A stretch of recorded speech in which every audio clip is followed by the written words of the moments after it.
మరి నేను వాక్యంలోకి వెళ్ళిపోతున్నాను. వాక్యానికి వెళ్ళే ముందు నాకు ఒక అలవాటు ఉంది. 3 రాష్ట్రాల్లో ఎక్కడ మీటింగ్ అయినా నేను వాక్యం చెప్పే ముందు ఖచ్చితంగా ఒక పని చేస్తాను. మీ అందరికీ శిరస్సు వంచి చేతులు జోడించి మనవి చేసుకుని, ఇది మీకు దేవుడికి కాదు, దేవుడి కోసం దేవుడికి ఇచ్చా, దేవుని ప్రజలైన మీకు మోకాళ్ళు వేసి మరి రిక్వెస్ట్ చేస్తున్నాను, వాక్యాన్ని శ్రద్ధగా వినండి. దేవుడు మీ జీవితాలు మార్చేస్తారు యేసయ్య నామములో. దయచేసి శ్రద్ధగా వినాల్సిందిగా రిక్వెస్ట్ చేస్తున్నాను. దేవుడు నాకు ఇచ్చిన ఇది ఆనవాయితీ, దేవుడు నేర్పించిన దేనత్వం ఇది. వాక్యంలోకి వెళ్ళిపోదాం. ఈ సేవకుడు 10 సంవత్సరాలు అయింది. 10 సంవత్సరాలుగా సేవ చేస్తున్నాను. దేవుని కృప ద్వారా నాయకత్వాన్ని బట్టి కొన్ని వందల ప్రసంగాలు చేశాను నేను. అయినప్పటికీ ఈరోజు ఈ ప్రసంగానికి కొన్ని రోజుల నుంచి ప్రార్థనాపూర్వకంగా ప్రిపేర్ అయ్యి దేవుని పాదాలు పట్టుకొని వేడుకొని ఇక్కడికి ఆయన వాక్కుని తీసుకురావడానికి దేవుడు కృప చూపించారు. కాబట్టి మీరు శ్రద్ధగా వింటే మీ జీవితాలు మారిపోతాయి యేసయ్య నామములో. వాక్యం వినేటప్పుడు కనుక మీరు ఎంత ఎలర్ట్గా ఉంటారో అంతగా లైఫ్ టర్న్ అయిపోద్ది, గ్యారంటీ చెప్తున్నాను. మీరు చాలామంది ప్రశ్నలతో వచ్చారు జీవితంలో. ఎందుకు ఆశీర్వాదం లేదు, ఎందుకు మంచి రోజులు లేవు, దేవుళ్ళో ఉన్నాం మేము, ఎప్పటి నుంచో క్రైస్తవ్యంలో ఉన్నాం కదా, రోగాలు ఎందుకు తగ్గట్లేదు, భర్త ఎందుకు మారట్లేదు, పిల్లలు ఎందుకు భవిష్యత్తు బాగోలేదు అని రకరకాల సమస్యలతో వేదనలతో ఈరోజు క్రైస్తవ్యం ఉందండి. చాలా తక్కువ మంది ఆశీర్వాదం అనుభవిస్తున్నారు. మిగిలిన వాళ్ళు ఏదో ఒక రకంగా శ్రమల చేత శోధనల చేత కొట్టబడుతూనే ఉన్నారండి. మహాదేవుణ్ణి కలిగిన మనం ఎలా ఉండాలి, సృష్టికర్తని సేవిస్తున్న మనం ఎలా ఉండాలి, ఏ స్థాయిలో ఏ స్థితిలో ఉండాలి ఈరోజు మనం. కానీ ఎలా ఉంది నేటి క్రైస్తవ్యంలో పేదరికం, నేటి క్రైస్తవ్యంలో రోగాలు, జబ్బులు, డాక్టర్లకి అందుపట్టని జబ్బులతో క్రైస్తవులు బాధపడడం ఏంటంటే, ఆయన పొందిన దెబ్బల చేత మనకు స్వస్థత కలుగుతుంది. మనకి మాత్రమే ఆ ధన్యత. ఒకసారి ఆలోచించండి. మన దేవుడు శ్రీమంతుడు, మనం పేదరికంలో ఉండడం ఏంటి? మన దేవుడు స్వస్థపరిచే దేవుడు, మన రోగాలతో ఉండడం ఏంటి? మన దేవుడు అనంత జ్ఞాని, మనం వెర్రివాళ్ళగా ఉండడం ఏంటి? మీరు శ్రద్ధగా వింటే దేవుడు మీతో మాట్లాడటానికి ఆయన సిద్ధంగా ఉన్నారు. నువ్వు శ్రద్ధగా ఉంటే ఆయన మాట్లాడటానికి శ్రద్ధగా చూపిస్తారు. నన్ను ఘనపరచు వారిని, నన్ను తృణీకరించే వారిని ఆయన మాట నేను మీకు అందిస్తున్నాను తప్ప నేను ఒక పాత్రను మాత్రమే ఆత్మకార్యం చేసే దేవుడు. మన దేవుడు ఎవరో మనకు తెలియాలి, క్లారిటీగా తెలియాలి, స్పష్టంగా తెలియాలి. మన దేవుడు ఎవరో. రెండోది, మన దేవుడు ఏం చేస్తారు. ఫస్ట్ పాయింట్, మన దేవుడు ఎవరు. రెండోది, మన దేవుడు ఏం చేస్తారు. మూడోది, ఒకవేళ చేస్తే ఎందుకు చేస్తారు. మన దేవుడు చాలా క్లారిటీ ఉన్న దేవుడు అండి. కన్ఫ్యూజ్ ఉండదు అసలు ఆయన దగ్గర. కన్ఫ్యూజ్ చేసే దేవుడు కాదు, చాలా క్లారిటీగా ఉంటుందండి. మన దేవుడు ఎవరు ఫస్ట్ది. సెకండ్, మన దేవుడు ఏమేం చేస్తారు సెకండ్ది. ఇది థర్డ్ది, మన దేవుడు ఎందుకు చేస్తారు. ఏదైనా చేశారనుకో, ఎందు నిమిత్తం ఏ ఉద్దేశంతో చేస్తారు అన్నది ఈరోజు వాక్య సందేశం. మన దేవుడు ఎవరో మనకు తెలుసు. మళ్ళీ ఒకసారి 2 మాటలు చెప్తా. మన దేవుడు సృష్టికర్త, మన దేవుడు సర్వశక్తిమంతుడు, మన దేవుడు సర్వాధికారి, మన దేవుడు జీవాధిపతి, ఇంకా చాలా ఉన్నాయి. మహాదేవుడు కాబట్టి ఎన్ని పేర్లు ఉంటాయో కొన్ని చెప్పాను, ఎక్సెట్రా ఎక్సెట్రా. ఇప్పుడు మనం సేవించే దేవుడు ఏమేం చేస్తారు. ఆదరిస్తారు అన్న వాళ్ళు చేయెత్తండి. బలపరుస్తారు, కనికరిస్తారా, సహాయం చేస్తారా, రక్షిస్తారా, ఇవన్నీ చేస్తారా, ఇంకా చాలా చేస్తారు. ఫస్ట్ది మన దేవుడు ఎవరో కొన్ని మాటలు చెప్పా, ఆయన ఏం చేస్తారో చెప్పా. ఇప్పుడు ఈరోజు చాలా ప్రాముఖ్యమైన 100 కోట్ల సందేశం ఏంటంటే, మన దేవుడు తన ప్రజలకి ఏం చేస్తారు, చేసే వాటిల్లో ఒకదాన్ని మాత్రమే మీకు ఎక్స్ప్లెయిన్ చేస్తాను దైవజనుడుగా. ఒకటి మాత్రమే, చాలా విలువైంది. మన పరలోకపు దేవుడు భూమి మీద ఉన్న తన ప్రజలకి, తన పేరు పెట్టబడిన, తను ఏర్పాటు చేసుకున్న, తన రక్తమిచ్చి కొనుక్కున్న సంఘానికి ఏం చేస్తారు. చాలా చేస్తారు. అందుట్లో ఒక విలువైన పాయింట్, నేటి క్రైస్తవ్యం మర్చిపోయిన పాయింట్, నేటి సేవకులు దాన్ని పక్కన పెట్టేసిన పాయింట్ మళ్ళీ తేవాలని దైవజనుడిగా దేవుని చేత ప్రేరేపించబడ్డాను. ఆయన చేసే ఒక ప్రాముఖ్యమైన విషయం, ఒక విలువైన విషయం, తన ప్రజల్ని ఒప్పించే దేవుడు అండి. ఆయన తన ప్రజలని ఒప్పించే దేవుడు, తన ప్రజల పాపాలని ఒప్పించే దేవుడు, పాపాలని ఒప్పించి పవిత్రపరిచే దేవుడు. చూద్దాం ఒకసారి యోహాను సువార్త 16:8 చూద్దాం. ఆయన వచ్చి పాపమును గూర్చియు నీతిని గూర్చియు తీర్పును గూర్చియు లోకమును ఒప్పుకొనజేయును. ఎంత స్పష్టంగా దేవుడు రాయించారండి. పరిశుద్ధాత్మ దేవుడు వస్తారు, నేను వెళ్ళిన తర్వాత మీ దగ్గరికి ఎప్పుడు ఉండేలాగా తండ్రిని వేడుకొని మీ వద్దకి ఆదరణకర్తను పంపిస్తాను. పరిశుద్ధాత్మ దేవుడు ఆయన పేరు. ఆయన వచ్చి ఏం చేస్తారంట? పాపమును గూర్చి ఒప్పిస్తారు. ఆయన చేసే పనుల్లో ఒక ప్రధానమైన పని ఏంటి చెప్పాలి దయచేసి నోటితో? పాపమును గూర్చి తన ప్రజలను ఒప్పించే దేవుడు. చెప్పలు కూడా దేని మహిమపరుద్దాం. అలాగే మనం చూద్దాం 1 యోహాను 1:9. అదే యోహాను మళ్ళీ రాస్తున్నాడు పత్రికలో, మన పాపములను మనం ఒప్పుకొనిన ఎడల ఆయన నమ్మదగిన వాడును నీతిమంతుడును గనుక ఆయన మన పాపములను క్షమించి సమస్త దుర్నీతి నుండి మనలను పవిత్రులుగా చేస్తారు. పరలోకపు దేవుడు భూమి మీద ఉన్న తన ప్రజలను పాపాలు ఒప్పించి పవిత్రులుగా చేస్తారు. చాలా ప్రాముఖ్యమైన సందేశం. ముందుకెళ్ళే కొద్ది మీకు అర్థం అవుతుంది. మన దేవుడు అనేకమైన చేస్తూ ఉంటారు. మనకి అనేకమైన చేసే పనుల్లో ఒక ప్రాముఖ్యమైన పని ఏంటంటే మన పాపాలని ఒప్పిస్తారు. ఒప్పించి మనల్ని పవిత్రులుగా మారుస్తారు. మనకి పరిశుద్ధతనిస్తారు. ఆయన పరిశుద్ధుడు కనుక మనం కూడా పరిశుద్ధులుగా ఉండటం ఆయనకి ఇష్టం కనుక, అది ఆయన చిత్తం కనుక మన చేత పాపాలు ఒప్పించి మనల్ని పరిశుద్ధపరిచి మనల్ని గొప్ప చేసే దేవుడిని మనం కలుగున్నామండి. నేను చెప్పగలను ఖచ్చితంగా, నేటి క్రైస్తవ్యంలో ఒప్పుకోలు చాలా తగ్గిపోయింది. కొన్ని చోట్ల ఒప్పుకోలు లేదు. ప్రపంచవ్యాప్తంగా నేను మాట్లాడుతున్నాను యూనివర్సల్గా. కొన్ని చోట్ల ఒప్పుకోలకే రివర్స్గా గొడవలు పెట్టే క్రైస్తవ్యం మొదలైపోయింది. ఏమిరా బిడ్డ నువ్వు ఒప్పుకోలేంటి? మధ్యలో ఒప్పుకోలు పాపక్షమ, మధ్యలో మళ్ళీ పాపక్షమాపణ ఏంటిరా? మేము పీజీకి వెళ్ళిపోయిన తర్వాత మళ్ళీ ఎల్కేజీ చదివిస్తాం మా చేత అని ప్రపంచవ్యాప్తంగా కొన్ని చోట్ల వివాదం కూడా మొదలైపోయింది. మీరు గుర్తుపెట్టుకోండి, ఎక్కడైతే సత్యం ఉంటుందో అక్కడ ఖచ్చితంగా సత్యానికి పోరాటం ఉంటుందండి. సత్యం కాబట్టి పోరాటం ఖచ్చితంగా ఉంది. చాలామంది యాక్సెప్ట్ చేయట్లా, పాప క్షమాపణ ఒప్పుకోవట్లేదు. దేవుడు ఎలాంటి దేవుడు తెలుసా? నేను మీ స్వేచ్ఛను తీసుకోను, మీకు ఇష్టమైతే ఒప్పుకోండి, కష్టమైతే మానేయండి. దేవుడు ఎప్పుడు మన స్వేచ్ఛను తీసుకోరు. మనల్ని బలవంతంగా పరలోకం తీసుకెళ్లరు, మనల్ని బలవంతంగా నరకానికి తోసే దేవుడు కాదండి. ఆయన చేతిలో అధికారం ఉన్నా, ఆయన సర్వాధికారి అయినప్పటికీ మన స్వేచ్ఛని ఏనాడు తీసుకోరు. ఇంత % కూడా తీసుకోరండి. ఆయన చెప్తారు, నీకు ఇష్టమైతే చెయ్యి, లేకపోతే మానే. ఏం చెప్పారు దేవుడు పాత నిబంధనలో? నేడు నీ ఎదుట జీవమును మరణమును పెట్టాను, శాపాన్ని ఆశీర్వాదాన్ని పెట్టాను, మంచి పెట్టా చెడు పెట్టాను, నీకు ఏది కావాలో అది కోరుకో. నీ తల్లిదండ్రులైనా నిన్ను బలవంతంగా కొన్ని పనులు చేస్తారేమో కానీ నా పరలోకపు తండ్రి మాత్రం ఏది నిన్ను బలవంతంగా చేయించరు. అంత ప్రేమ గల దేవుడు ఆయన. నీ ఇంట్లో స్వేచ్ఛ లేకపోవచ్చు, నువ్వు పెళ్ళైన ఆడదానివైతే నీ భర్త దగ్గర నీకు స్వేచ్ఛ లేకపోవచ్చు, నీ తల్లిదండ్రులు నీకు స్వేచ్ఛ ఇవ్వకుండా నిన్ను బంధించేసి ఉండొచ్చు ఒకవేళ. కానీ పరలోకపు తండ్రి నిన్ను గొప్పగా చూస్తున్నారు కాబట్టి నీ స్వేచ్ఛను కూడా గొప్పగా చూసే దేవుడిని కలిగి ఉన్నాం. దేవుని పిల్లారా, ఒక్కసారి మన దేవుడు ఒప్పించే దేవుడు. ఆదికాండం మొదలుకొని ప్రకటన గ్రంథం వరకు ఆయన తన ప్రజల్ని, తన భక్తుల్ని, తన దగ్గరికి వచ్చిన వాళ్ళని ఒప్పిస్తూనే ఉన్నట్లు కనబడుతూ ఉంటుందండి. మనందరికి మూల పురుషుడు, మొట్టమొదటి మానవుడైన ఆదాము పాపం చేసినప్పుడు ఏం జరిగిందో చూద్దాం. ఆదికాండం 3వ అధ్యాయం 9 నుంచి చూద్దాం. దేవుడైన యెహోవా ఆదామును పిలిచి, నీవు ఎక్కడ ఉన్నావా నేను? అందుకతడు, నేను తోటలో నీ స్వరం వినినప్పుడు దిగంబరినిగా నుండిని గనుక భయపడి దాక్కొంటినా నేను. అందుకు ఆయన, నీవు దిగంబరివని నీకు తెలిపిన వాడెవడు? నీవు తినకూడదని నేను నీకు ఆజ్ఞాపించిన వృక్ష ఫలములు తింటివా అని అడిగాను. అందుకు ఆదాము, నాతో నుండుటకు నీవు నాకు ఇచ్చిన ఈ స్త్రీయే ఆ వృక్ష ఫలములు కొన్ని నాకు ఇయ్యగా నేను తింటినా నేను. ఇదంతా మనకు తెలిసిందే కదా. ఆదాము పాపం చేయకముందే దేవుడు చెప్పారా, నువ్వు తింటే పోతావు, తిను దినమున నిశ్చయముగా. మరి ఇప్పుడు నా ప్రశ్న ఏంటంటే, నేను చిన్నపిల్లవాడినండి మీకంటే, నిన్నే పుట్టాను ఇవాళ వచ్చి వాక్యం చెప్తున్నాను అనుకోండి. ఎగ్జాంపుల్, ఆల్రెడీ పాపం చేసిన వ్యక్తి దగ్గరికి మళ్ళీ దేవుడు వచ్చి, తిన్నావా నువ్వు అడగడం ఎందుకు? తిన్నాడు కదా. మనిషి అయితే ఎంక్వైరీ చేస్తాడు. వాళ్ళు అలా అంటున్నారు, తిన్నావా లేదా చెప్పు ఒకసారి, ప్రూఫ్ చూపించి అంటారు. దేవుడికి ప్రూఫ్ కావాలా?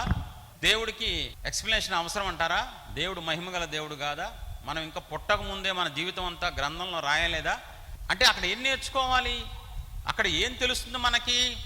దేవుడు ప్రేమాస్వరూపి కనుక తన ప్రజలని, తన స్వరూపంలో ఉన్న పిల్లల్ని శపించడానికి ఇష్టం లేక, శపించడానికి, శిక్షించడానికి, త్రోసేయటానికి ఇష్టం లేని దేవుడు ఒక అవకాశం ఇచ్చారండి. ఏం దేవుడు అండి బాబు, కాదమ్మా ఒప్పుకో, క్షమిస్తాను. ఆయనే అడుగుతున్నారు స్పష్టంగా, నేను తినద్దన్న పండ్లు తిన్నావా నువ్వు? దేవుడు అడుగుతున్నారు, ఆదామా తిన్నావా నువ్వు? చక్కగా అవును ప్రభా క్షమించండి, అది తప్పైపోయిందయ్యా, తిరుగుబాటు చేశాను అని చెప్పుంటే ఎంత బాగుండేదో.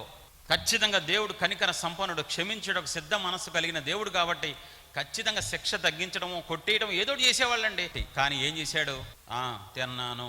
ఏంటి ఇప్పుడు నీకు చెప్పనా, నువ్వు ఇచ్చావే ఈ పనిహిమాలను తినమంటే తిన్నాను. దేవుడేమో చాలా వాత్సల్యతతో ఎలాగోలా నా బిడ్డను రక్షించుకోవాలి, ఎలాగైనా నా మొదటి కొడుకుడు, ఎలాగైనా నా వారసుడీడు, శపించకూడదు, ఎలాగోలా ఒక ఛాన్స్ ఇచ్చి అని ఆయనేమో ఆతృతగా పరలోకం నుంచి భూలోకానికి గబగా వచ్చి ఆదామా ఆదామా ఎక్కడా అని ఆయన ఆతృత పడుతుంటే, ఏంటి ఇప్పుడు తిన్నాము ఏంటి?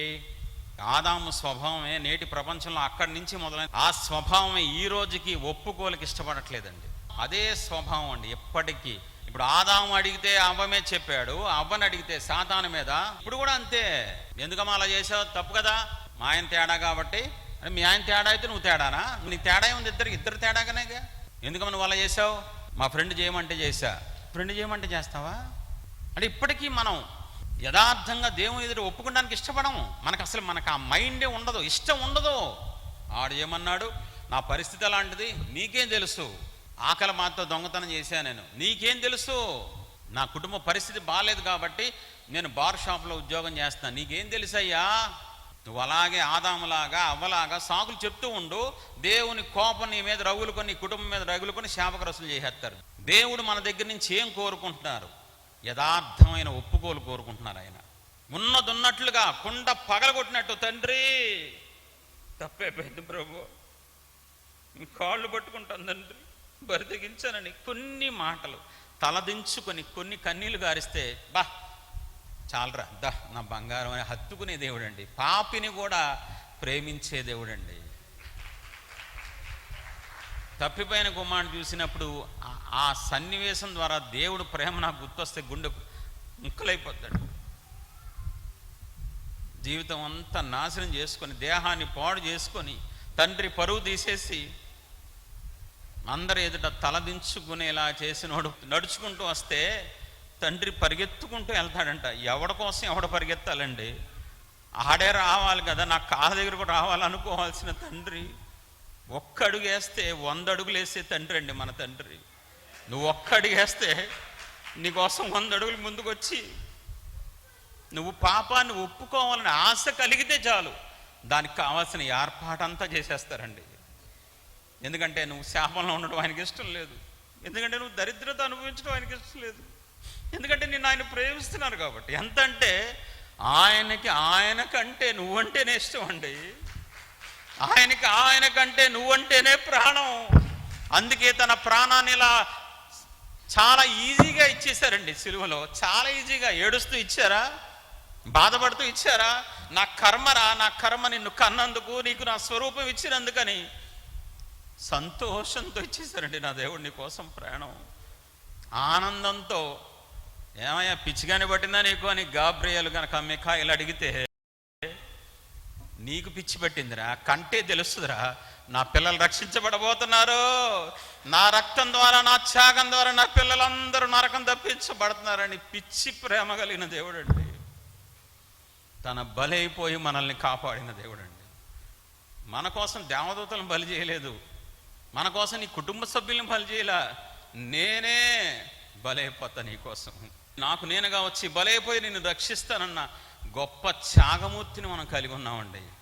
గొప్ప కరుణమూర్తిని, కనికర సంపన్నుని కలిగి ఉన్నాం. దయచేసి ఆయన వైపు చూడండి, ఆయన త్యాగాన్ని ధ్యానించండి, ఆయన లక్షణాలు అర్థం చేసుకోండి, ఆయన మనసును చదవండి, మీ జీవితాలు పునీతం అయిపోతాయండి. ప్రియదేవుని పిల్లరా, ఆదాము చేతులారా పోగొట్టుకున్నాడు అవకాశం. చేతులారా దేవుడే దిగివచ్చి, అసలు పరిశుద్ధుడు పాపి దగ్గరికి రావడం ఏంటండి బాబు, నాకు అర్థం కాదు. చెప్పాలి, ఎంత పరిశుద్ధుడు ఆయన? పాపాన్ని చూడలేనంత పరిశుద్ధుడు, పాపం ఉన్న చోట ఉండలేనంత పరిశుద్ధుడు, నిలవలేనంత పరిశుద్ధుడు. ఆయన పేరు పరిశుద్ధుడు, ఆయన సింహాసనం పరిశుద్ధమైన సింహాసనం, ఆయన గ్రంథం పరిశుద్ధ గ్రంథం, ఆయన దూతలు పరిశుద్ధ దూతలు, ఆయన పట్టణం పరిశుద్ధ పట్టణం, అన్ని పరిశుద్ధతే ఉంటాయండి బైబిల్ అంతా. ఆదాం పోగొట్టుకున్నాడు. ఇంకో వ్యక్తిని చూపిస్తాను. యోహాను సువార్త 4వ అధ్యాయం 16 నుంచి. యేసయ్య, నీవు వెళ్ళి నీ పెనిమిటిని పిలుచుకొని ఇక్కడికి రమ్మని ఆమెతో చెప్పాను. ఆ స్త్రీ, నాకు పెనిమిటి లేడనగా, యేసయ్య ఆమెతో, నాకు పెనిమిటి లేడని నీవు చెప్పిన మాట సరియే. నీకు 5 పెనిమిట్లుండిరి, ఇప్పుడు ఉన్నవాడు నీ పెనిమిటి కాడు, సత్యమే చెప్పితివనెను. ఆయన మిట్ట మధ్యాహ్నం 12 గంటలకి ఎండలో ఏం చేస్తున్నారు? బావి దగ్గరికి వచ్చి కూర్చున్నారు. ఎందుకని? ఆవిడ వస్తుందని తెలుసు, పాపాత్మురాలు. సమరయ స్త్రీ వస్తుందని తెలుసు. తండ్రి ప్రేమ కదా, పాపంలో ఉంది, శాపంలో ఉంది. చూడలేని దేవుడు వచ్చారు. నీకు నీళ్ళు ఇస్తా. ఎవరు కలెక్ట్ చేసుకున్నారు? ఏమన్నా ఆయనకి నీళ్ళు అవసరమా? ఆయనకి నీళ్ళు ఇచ్చేంత గొప్ప వ్యక్తి ఈవిడ. ఎలాగోలా తన బిడ్డను రక్షించుకోవాలి. ఏం దేవుడు అండి బాబు, ఏం దేవుడు! ఎలాగోలా తన పిల్లల్ని తన వైపు తిప్పుకొని రక్షించుకొని ప్రపంచానికి ఆశీర్వాదంగా మార్చాలని పిచ్చి ప్రేమ, శాశ్వతమైన ప్రేమ కలిగిన దేవుడు అండి. చాలా అద్భుతంగా ఉంటుంది ఆ సన్నివేశం. మనం చదివితే లేదు నీకు 5, అవునవును, ఆయన నువ్వు ఇలా చేసావు కదా అంటే ఎస్ అని టిక్ కొడుతుంది అంతే. 2 టిక్కులు కొట్టింది, అయిపోయింది. కృప పొందుకున్నా, పో, ఆశీర్వదించబడింది అని అంటున్నారు. అలా కూడా ఒప్పించేస్తారా దేవుడు? చూడండి, ఆదాముకు అవకాశం ఇస్తే పోగొట్టుకున్నాడు, సమరయ స్త్రీకి అవకాశం ఇస్తే ఈవుడు కూడా పిచ్చి ఆశలు వేయచ్చు, ఈవుడు కూడా పిచ్చి సమాధానం చెప్పే అవకాశం ఉంది.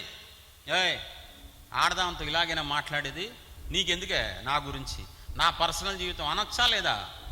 అనలేదు. ఎవరో బైబిల్లో అనలేదా? కయ్యూనేమన్నాడు? దేవుడితో, సృష్టికర్తతో తగ్గించుకొని వస్తే నేనేమన్నా కావాలవాడినా? నన్ను అడుగుతావేటా నువ్వు? అడ్డుగోలు సమాధానం ఇవ్వలేదా? కాబట్టి సమరయ స్త్రీ తప్పించుకోవడానికి ఇష్టపడలా, వేరే వాళ్ళ మీద సాకులు పెడతానికి ఇష్టపడలా, చక్కగా ఉన్నది ఉన్నట్లు ఒప్పుకుంది. వెంటనే ఏం పొందుకుందండి? ఏమైనా పొందుకుందా? సమరయ స్త్రీ పాపాన్ని ఒప్పుకున్న తర్వాత నేనే మెస్సయ్యను, అమ్మా నేనే లోకరక్షకుడిని ఫస్ట్ టైం తన దగ్గర ఆయన ప్రత్యక్షపరుచుకున్నారండి. ఫస్ట్ టైం ఒక పాపాత్మురాల దగ్గర, ఒక భయంకరమైన వ్యక్తి దగ్గర దేవుడు తనను తాను ప్రత్యక్షపరుచుకొని, మీరు ఎదురు చూస్తున్న మెస్సయ్యను నేనే. బా, ఏం ధన్యత! ధన్యురాలుగా మార్చేశారండి. శాపగ్రస్తురాలని, పాపాన్ని ఒప్పించి ఒక ధన్యురాలుగా మార్చేశారు నా దేవుడు. దేవునికే మహిమ కలుగును గాక. ఎంత గొప్ప దేవుని కలుగున్నామండి. మరి మీ అందరినీ ఒక ప్రశ్న, మీ సహోదరుడుగా ఆదాములాగా ఉన్నారా, సమరయ స్త్రీలాగా మీరు ఉన్నారా? అవకాశం వచ్చినప్పుడు తక్కువని సమరయ స్త్రీలాగా ఒప్పుకొని దేవుని కృప పొందుకుంటున్నారా? మా ఆయన తేడా అండి. నా ఉద్యోగంలో అందరూ అలాంటి వాళ్ళే అన్నయ్య. మా ఏరియా మంచిది కాదు. దేవుడు నీ సాకులు వినరు. దేవుడు నీ పరిస్థితిని బట్టి నీ పాపాన్ని యాక్సెప్ట్ చేసే దేవుడు కాదు. ఆయన పరిశుద్ధుడు. ఆయన ఎప్పుడూ పరిశుద్ధుడే, ఎల్లప్పుడూ పరిశుద్ధుడే. మనం మారాల్సిందే తప్ప ఆయన తన వ్యక్తిత్వాన్ని, తన స్వభావాన్ని మార్చుకునే దేవుడు కాదు. బైబిల్ మొత్తం మీద కొంతమందిని ఒప్పించారు ఆయన. కొంతమంది ఒప్పుకొని కృప పొందుకున్నారు, కొంతమంది ఒప్పుకోకుండా కప్పుకొని సాకులు పెట్టి. కాబట్టి క్లాస్ టీచర్ 100 మందికి ఒకే సబ్జెక్ట్ చెప్తారు, అందరికీ ఒకే సబ్జెక్టు. టీచర్ మాటలు విని బాగా చదువుకొని ర్యాంక్ తెచ్చుకుంటారా లేదా అన్నది వాళ్ళ స్టూడెంట్ వ్యక్తిత్వాన్ని బట్టి ఉంటుంది తప్ప క్లాస్ టీచర్ బలవంతంగా స్టూడెంట్స్కి ఎవరికి రుద్దదు. అవునా కదా? ఎవరిష్టం వాళ్ళది. కొంతమంది చక్కగా చదువుకొని గొప్ప ప్రయోజకులు అవుతారు. అదే టీచర్ దగ్గర చదువుకొని మెకానిక్లు కూడా అయిపోయిన వాళ్ళు ఉంటారు. అది ఆ స్టూడెంట్ని బట్టి ఉంటుంది. కాబట్టి ప్రియ దేవుని పిల్లరా, దేవుడు నిన్ను పాపాన్ని ఒప్పిస్తానికి అనేక రీతులుగా ఆయన ప్రయత్నం చేస్తున్నారు. గుర్తు చేసుకు యేసునామములో దేవుడిని గుర్చేయను గాక. అనేక రీతులుగా అనేక సార్లు నీ పాపాన్ని ఒప్పించి నీకు కృప ఇద్దామనుకున్నారు, నీకు విడుదల ఇద్దామనుకున్నారు. కానీ నువ్వు అవకాశం ఆయనకు ఇవ్వలేదు. అది నువ్వు గుర్తించలేదు. అది నాకు కాదులే అనుకొని స్కిప్ చేసేసావు. అనవసరంగా కృపని ఆశీర్వాదం పోగొట్టుకున్నామండి. కాబట్టి దయచేసి ప్రియ దేవుని పిల్లరా, ఆదాముకు శాపం ఎప్పుడు వచ్చిందండి? పండు తిన్న వెంటనే వచ్చిందా? పండు తిన్న తర్వాత ఆయన వచ్చి పరలోకం నుంచి భూలోకానికి మాట్లాడి తర్వాత వచ్చిందా శాపం? ఇది చాలా ఇంపార్టెంట్. వెంటనే శాపం వచ్చిందా? వెంటనే రాలా. దేవుడు ఎంత ఇష్టం మనం అంటే, పాపం చేసిన వెంటనే శాపం రాదు. కొంచెం టైం ఇస్తారు నీకు, కొంచెం టైం ఇస్తారు. ఆ టైంలో గనక నువ్వు దేవుని వైపు తిరిగిపోయి ఆయన పాదాలు పట్టేసుకుంటే శాపం రాకుండా కాపాడేస్తాను. అసలు ఇవ్వాల్సిన అవసరం లేదు, మనకి ఇవ్వచ్చా? క్లారిటీగా చెప్పారు ఆదాముకి, ఎవరే నువ్వు తింటే పోదా, అన్నీ తిను, ఇదొక్కటే తినద్దు, నాకు అదొక్కటే కావాలి. అప్పటి నుంచి ఎప్పటికీ మనకు అదే స్వభావం. ఫస్ట్ది ఏంటి? దేవుడే స్వయంగా, అంటే ఇప్పుడు స్వయంలో కూడా కొన్ని పద్ధతులు వాడతారు ఆయన. యెషయా గ్రంథం 6వ అధ్యాయం 1వ వచనం. రాజైన ఉజ్జియా మృతి పొందిన సంవత్సరమున అత్యున్నతమైన సింహాసనమందు ప్రభు ఆసీనుడై ఉండగా నేను చూచి తిని, ఆయన చొక్కాయి అంచులు దేవాలయం నిండుకొనెను. చాలు తమ్ముడు. 5వ వచనం. నేను అయ్యో, నేను అపవిత్రమైన పెదవులు గలవాడను, అపవిత్రమైన పెదవులు గల జనుల మధ్య నివసించువాడను. ఇప్పుడు యెషయా భక్తుడు, దేవుడు సేవకుడైన యెషయా ఎప్పుడు ఒప్పుకుంటున్నాడు పాపాన్ని? దర్శనాన్ని చూసిన తర్వాత తన పాపాన్ని ఒప్పుకుంటున్నాడు. అంటే ఇప్పుడు దేవుడు యెషయాని ఎలా ఒప్పిస్తున్నారు? ఒక దర్శనం చూపించి, ఆ దర్శనం ద్వారా యెషయా భక్తుడు పాపాన్ని ఒప్పించి అతన్ని పరిశుద్ధపరిచి అప్పుడు కృప చూపించి తన స్వరాన్ని వినిపిస్తున్నారండి. ఇది ఒక పద్ధతి. రెండో పద్ధతి చూద్దాం. లోకా సువార్త 19:8. జక్కయ్య నిలవబడి, ఇదిగో ప్రభువా, నా ఆస్తిలో సగం బీదలకు ఇచ్చుచున్నాను, నేనెవని యొద్దనైనను అన్యాయంగా దేనినైనా తీసుకున్న ఎడలా. జక్కయ్యని దేవుడు ఎలా ఒప్పిస్తున్నారు? అతను పాపి అని తెలిసినా కూడా, అందరూ చీ అంటారని తెలిసినా కూడా, దేవుడు తన మంచితనం ద్వారా జక్కయ్య ఇంటికి వెళ్ళటం వల్ల దేవుని మంచితనం చూసి తను తట్టుకోలేకపోయాడు. బాబు ఇంత మంచివాడు ఏంటి నువ్వు, నా గురించి అందరూ తెలుసు కదా, అందరూ అసహించుకుంటే నువ్వేంటే బాబు నన్ను ప్రేమించి నా ఇంటికి వచ్చావని, ఆ ప్రేమ లక్షణం వల్ల, ఆ మంచితనం వల్ల జక్కయ్య దేవుడి దగ్గర, నేను అన్యాయస్తుని ప్రభువా, నేను అన్యాయంగా వసూలు చేశాను అని తన పాపాన్ని ఒప్పుకుంటున్నాడు. యెషయా భక్తుడేమో దర్శనం ద్వారా పాపాన్ని ఒప్పించారు, జక్కయ్యనేమో దేవుని మంచితనం ద్వారా, దేవుని లక్షణాల వ్యక్తిత్వం ద్వారా పాపాన్ని ఒప్పించారు. మూడోది లోకా 15వ అధ్యాయం 17-18 వచనాలు. అయితే బుద్ధి వచ్చినప్పుడు వాడు, నా తండ్రి యొద్ద ఎంతో మంది కూలివాళ్ళకు అన్నము సమృద్ధిగా ఉన్నది, నేనైతే ఇక్కడ ఆకలికి చచ్చిపోవచ్చున్నాను. దేవుడు తన ప్రజలకి వేసే శిక్ష ద్వారా కూడా దేవుడు పాపాలు ఒప్పిస్తారు ప్రజలు. ఇప్పుడు తప్పైన కుమారుడికి శిక్ష వచ్చేసింది. చేసిన పాపానికి తినటానికి కూడా తిండి లేక, ఇంకా బంధువులు లేరు, స్నేహితులు లేరు, ఒంటరోడైపోయాడు, అన్నీ కోల్పోయాడు. శిక్ష వచ్చినప్పుడు ఆ శిక్షని పాత్రగా వాడుకొని దేవుడు పాపాన్ని ఒప్పించారు. ఇలా దేవుడు దర్శనం ద్వారా, తన వ్యక్తిత్వం ద్వారా, శిక్ష ద్వారా, కళ ద్వారా, లేదా ఆరాధన ద్వారా, వాక్యం ద్వారా, అద్భుతాల ద్వారా కూడా అనేక రీతులుగా దేవుడు తన ప్రజల్ని పాపాలు ఒప్పించి పవిత్రులుగా చేసి, పరిశుద్ధులుగా చేసి, నీతిమంతులుగా చేసి ప్రపంచానికి ఆశీర్వాదంగా మారుస్తున్నారు. దేవుడే స్వయంగా ఒకటి తన ప్రజలను ఒప్పిస్తారు. రెండోది తన సేవకుణ్ణి వాడుకొని, తన సేవకుని పాత్రగా వాడుకొని పాపాలు ఒప్పిస్తారు. చూడండి, చాలా అద్భుతంగా ఉంటుంది. 2 సమూయేలు 12:1. కావున యెహోవా నాతానును దావీదు నొద్దకు పంపెను. నాకు ఈ లైన్ అంటే పిచ్చండి, దేవుని ప్రేమ కనబడిద్దండి. ఇందులో దావీదు దగ్గరికి ఎవరిని పంపించారు? ప్రవక్త అయిన నాతాను. ఎందుకు పంపించారు? భోజనం చేసి రమ్మన. ఎందుకు పంపించారు? ఒరే బాబు, వాడు పాపిగా మారిపోయాడు, పాపంలో పడిపోయి కనీసం ఒప్పుకోవట్లేదురా బాబు, నువ్వు వెళ్ళి నా కుమారుడికి గడ్డి పెట్టి కొంచెం బుద్ధి చెప్పి ఒప్పించరా బాబు అని ఒక ప్రేమ గల దేవుడు, వాత్సల్యత కలిగిన దేవుడు తన సేవకుడైన నాతాన్ని పంపించి దావీదు పాపాన్ని ఒప్పించి దావీదును పరిశుద్ధపరిచారండి. దాని ముందు చూసినట్లయితే 11:27 తర్వాత చూసుకోండి. యెహోవా ఎదుట దావీదు చేసింది దుష్కార్యంగా కనబడిందంట.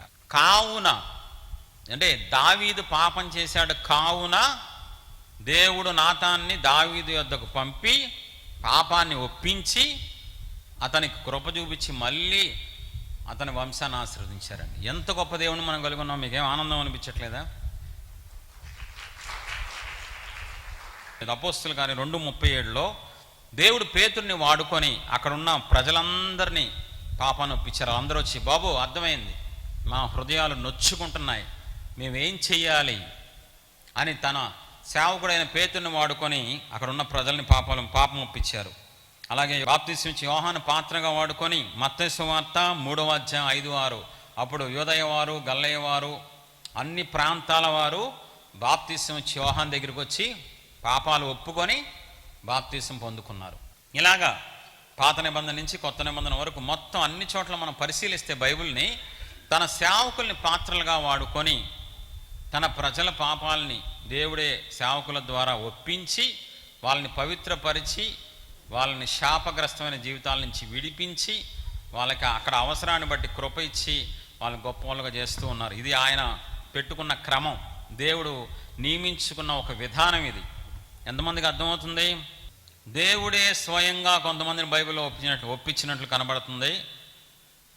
కొంతమందిని దేవుడు డైరెక్ట్గా కాకుండా తన సేవకుల ద్వారా పాపాలు ఒప్పించినట్లు మనకు కనబడుతుంది. ఇది మన చాలా ప్రాముఖ్యమైన సందేశం. ఇప్పుడు నా ప్రశ్న, అసలు ఎందుకు దేవుడు పాపాలు ఒప్పిస్తున్నారు? ఈ కార్యక్రమం దేవుడు ఎందుకు పెట్టుకున్నారు?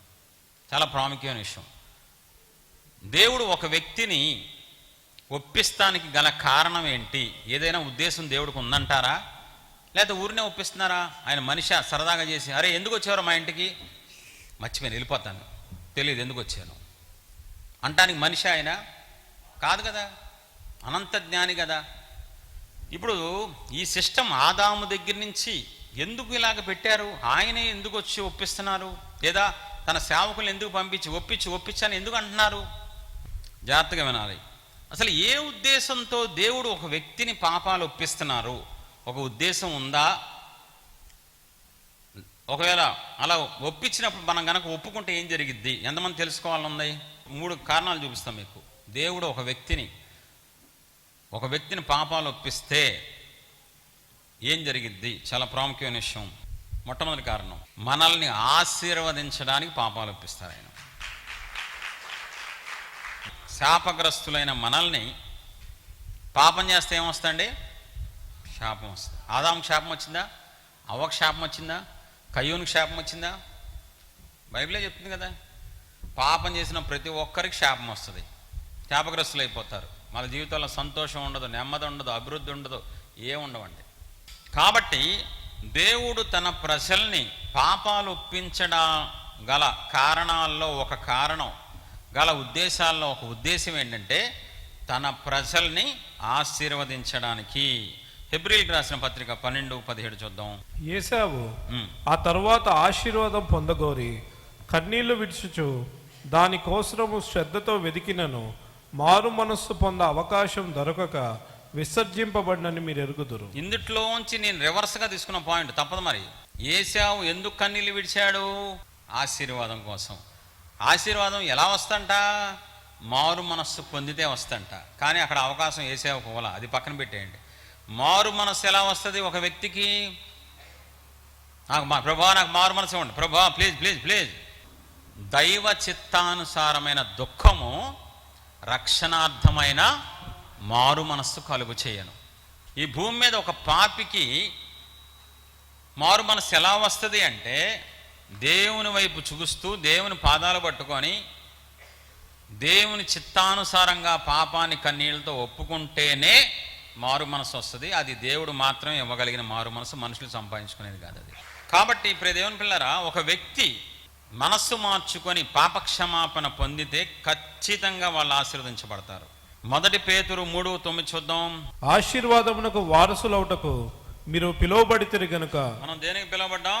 కొత్త రోగాల కోసం, కొత్త వ్యాధుల కోసం పిలువబడ్డాం. మనం దేనికి ఆ మాట ఎంత బాగుందండి. దేనికి వారసులు అవడానికి పిలిచారంట? ఆశీర్వాదానికి. ఇంకా చూడండి, ఇది ఇంకా త్యాగపూరితంగా ఉంటుంది. గలతీ 3:13 చూడండి ఎంత అద్భుతంగా ఉంటుందో. ఆత్మను గూర్చిన వాగ్దానము విశ్వాసం వలన మనకు లభించినట్లు అబ్రహాం పొందిన ఆశీర్వచనము క్రీస్తు యేసు ద్వారా అన్యజనులకు కలుగుటకై క్రీస్తు మన కోసము శాపమై. బాబా అన్యజనులకి ఆశీర్వాదం. ఇశ్రాయేల్ కాదంట. మనందరం అన్యజనాంగమేనా? మనం ఇశ్రాయేలుమా? మనందరం క్రైస్తవులమేనా? మనందరం ఒకప్పుడు అన్యులు, ఆయన బట్టి క్రైస్తవులు అయ్యాం. ఇప్పుడు అన్యులమైన మనల్ని ఆశీర్వదించడానికి ఏం చేశారంటే క్రీస్తు మన కొరకు శాపం, అబ్బా గుండె బయలుపోయే మాట అండి. ఆయన శాపగ్రస్తుడు అయితేనే అన్యజనమైన మనకి ఆశీర్వాదం వస్తుంది. ఆయన త్యాగంతో మన ఆశీర్వాదం లింక్ ఉంది, మర్చిపోద్దు దేవుని సంగమా. దేవుని త్యాగం ద్వారానే నీకు నాకు ఆశీర్వాదం వస్తుందని మర్చిపోవద్దు. బాగా పేద తల్లిదండ్రులు, బాగా కటిక పేద తల్లిదండ్రులు అనుకోండి, ఎగ్జాంపుల్ చెప్తున్నా. పాసి పని చేసి కొడుకుని కానీ కూతురిని చదివిస్తే కలెక్టర్ అయితే తల్లి త్యాగాన్ని గుర్తించాలా లేదా? అందరికి చెప్పాలా ప్రపంచానికి? మా అమ్మ పాసి పని చేసి, మా నాన్న ఆటో డ్రైవర్ అండి, కాళ్ళు నొప్పులు వచ్చిన పెద్ద వయసులో కూడా ఆటో డ్రైవింగ్ చేసి నన్ను చదివించి ఈరోజు ప్రయోజకుడు. అది ఎంత న్యాయమో మన పరలోకపు తండ్రి త్యాగం ద్వారానే మనకు ఆశీర్వాదం వస్తుంది. అది చెప్పాలి ప్రపంచానికి. దేవుడు అబ్రాహామును పిలిచి 12వ అధ్యాయంలో తర్వాత చదువుకోండి, ఏమన్నారు? నీకు ఆశీర్వాదం ఇస్తా, తర్వాత నిన్నే ఆశీర్వాదంగా మార్చేస్తారు. అబ్బబ్బబ్బబ్బబ్బబ్బ, ఏ మాట అండి! మనకి ఫస్ట్ ఆశీర్వాదం ఇచ్చి మనల్నే ఆశీర్వాదంగా మారుస్తారండి. ఒక మామూలు వ్యక్తి మనలాంటి అబ్రహాము ఒకప్పుడు ఎవరతను? శాపగ్రస్తుడు. దేవుడు ఏం చేశారు? ఆశీర్వాదంగా మార్చేశారు. ఐగుప్తు దేశంలో బంధించబడి వెట్టి చాకరీ చేస్తూ సంతోషం లేక సమాధానం లేక నలిగిపోతున్న ఇశ్రాయేలుని ఐగుప్తు దేశం నుంచి పాలు తేనెలు ప్రవహించే దేశంలోకి నడిపించి సమృద్ధిని, స్వేచ్ఛని, సమాధానాన్ని, ఆశీర్వాదం ఇచ్చిన దేవుడే లోకమనే ఐగుప్తులో ఉన్న మనల్ని పరలోకపు రాజ్యంలోకి తీసుకెళ్లడం కోసం ఆయన సిలువలో శాపగ్రస్తుడిగా మారిపోయారు. మర్చిపోవద్దు. దయచేసి ఆయన త్యాగాన్ని ధ్యానించండి ఎక్కువగా, మీకు అర్థమవుతుంది అనుకుంటా. ఇప్పుడు ఒక ఎగ్జాంపుల్ చూపిస్తాను. ఫస్ట్ కారణం ఏంటి? దేవుడు మనల్ని ఆశీర్వదించడానికి. ఆదికాండం 32:24 నుంచి చూద్దాం. యాకోబు ఒక్కడు మిగిలిపోయాను. ఇది చాలా విలువైన పాయింట్. యాకోబు ఒక్కడు మిగిలిపోయాను. ఒక నరుడు తెల్లవారు వరకు అతనితో పెనుగులాడాను. తాను అతని గెలవకుండుట చూచి తొడగూటి మీద అతన్ని కొట్టెను. చూడండి ఒక్కసారి దయచేసి. యాకోబుకి ఆ సమయంలో ఎంతమంది ఉన్నారండి? ఒక పెద్ద జనాంగం ఉందండి బాబు, మామూలుగా కాదు, గుంపుగా ఉన్నారు. భార్యలు, ఉపపత్నులు, పిల్లలు, పనోళ్ళు, గాడిదలు, పశువులు, వెండి, బంగారం చాలా ఉన్నాయండి. ఉన్నాయిలేవా? కానీ ఏ పరిస్థితి వచ్చింది యాకోబుకి? ఒంటరిగా మిగిలిపోయే పరిస్థితి వచ్చింది. చూడండి, ఎన్ని ఉన్నా యాకోబు పరిస్థితి ఏమైపోయింది? ఒంటరుడైపోయాడు. పైన వచ్చిన తర్వాత చదువుకోండి. మిక్కిలి భయపడ్డాడంట, మిక్కిలి భయంతో ఉన్నాడు. మీ అన్న 400 మందిని తీసుకొని నిన్ను చంపడానికి వస్తున్నాడంటే తనకున్న ఆస్తి, తనకున్న అంతస్తు ఏమీ గుర్తు రావట్లా. మన చంపేస్తాడు ఇప్పుడు, 400 మందిని వేసుకొస్తున్నాడా, మొత్తం నా కుటుంబాన్ని కూడా చంపేస్తాడా? నీ జీవితంలో గనక పాపం ఉంటే, నువ్వు చేసిన పాపం ఒప్పుకోకపోతే ఒకరోజు నిన్ను ఒంటరిగా మిగిల్చేస్తాడు. అందరూ ఉన్న అనాథం అయిపోతావు. నీకు ఉద్యోగం ఉండొచ్చు, ఆస్తి ఉండొచ్చు, నీలో పాప భయం మాత్రం వెంటాడుతూనే ఉంటుంది. నువ్వు ఒంటరిగా అందరూ ఉన్న అనాథం అయిపోతావు. ఎవరికి నీ బాధ అర్థం కాదు, ఎవరికి ఈ కన్నీళ్ళు అర్థం కావు. 2-3 సార్లు చెప్తే మూడోసారి సిగ్గులేదే, పద్దాక చెప్తావేంటే ఏపా అని ఇసుక్కుంటారు. నీ జీవితం ఎలా అయిపోద్ది తెలుసా? ఆ రాత్రి యాకోబుకు పట్టిన గతే పట్టింది, గ్యారంటీ చెప్తున్నా. నేను చెప్పగలను, మీలో చాలామంది ఉన్నారు ఒంటరోళ్ళు. పేరుకి నవ్వుతున్నారు, పేరుకి తింటున్నారు, కానీ మీరు నవ్వుకొని ఎంతో కాలమైందండి. శాపగ్రస్తులకి సంతోషం ఎక్కడ ఉంటుందండి? ఎందుకు వచ్చింది యాకోబుకు ఆ పరిస్థితి? అంతమంది ఉండగా, పిలిస్తే పనోళ్ళు వస్తారు, దాసదాసీలు, వెండి బంగారాలు ఉండగా ఎందుకు వచ్చింది? ఒకప్పుడు తన జీవితం మోసకరమైన జీవితం. తండ్రిని మోసం చేశాడు, అన్నయ్యని మోసం చేశాడు. అదంతా పాపం ఏం జరిగింది? మూటలాగా పెరిగి తన నెత్తి మీదకి వచ్చి కూర్చుంది. నువ్వు ఎంతకాలమైనా నీ జీవితంలో నువ్వు చేసిన పాపం ఒప్పుకోకపోతే ఇవాళ బాగానే ఉంటుంది, ఇవాళ నువ్వు డ్యాన్సులు వేసుకో, తైతక్కలాడు, ఒకరోజు వచ్చినప్పుడు యాకోబు బట్టిని గతి పెట్టేస్తుంది గ్యారంటీ. పాపం విడిచిపెట్టే పరిస్థితే ఉండదండి. వెంటనే నీకు శిక్ష రాలేదేమో అనుకుంటావు. చాలామంది పనికిమాలను లెక్కలేసుకుంటా ఉంటారు. నేను పాపం చేశాను, లాస్ట్ మంత్ కూడా చేశాను, నా ఇష్టం వచ్చిన మాట్లాడాను, తిట్టాను, కొట్టాను. పాపం అంటే ఒకటే రాదు, పాపం అంటే చాలా వస్తాయి. బైబిల్ ఏం చెప్తుంది తెలుసా? దేవుని యొక్క స్టైల్ ఏంటో తెలుసా? తగిన సమయమందు కీడు పంపిస్తారు, తగిన సమయమందు మేలు పంపిస్తారు. నువ్వు మంచిగా జీవిస్తే వెంటనే నీకు ఆశీర్వాదం రాదు, వచ్చేస్తుంది ఎమ్మటే. అబ్రహాం బయలుదేరిన వెంటనే నెక్స్ట్ ఇయర్ కల్లా పిల్ల పుట్టాడా? చెప్పాలి. యోసేపు దర్శనం వచ్చిన వెంటనే రాజైపోయాడా? నీకు వెంటనే ఆశీర్వాదం రాదు, వెంటనే శాపం కూడా రాదు. సాతాను నిన్ను భ్రమపరిచి నీకేం జరగదు, అది వేరే వాళ్ళకి, నీ పాపం దేవుడు మర్చిపోయారు ఏంటంటో చెప్తాడు.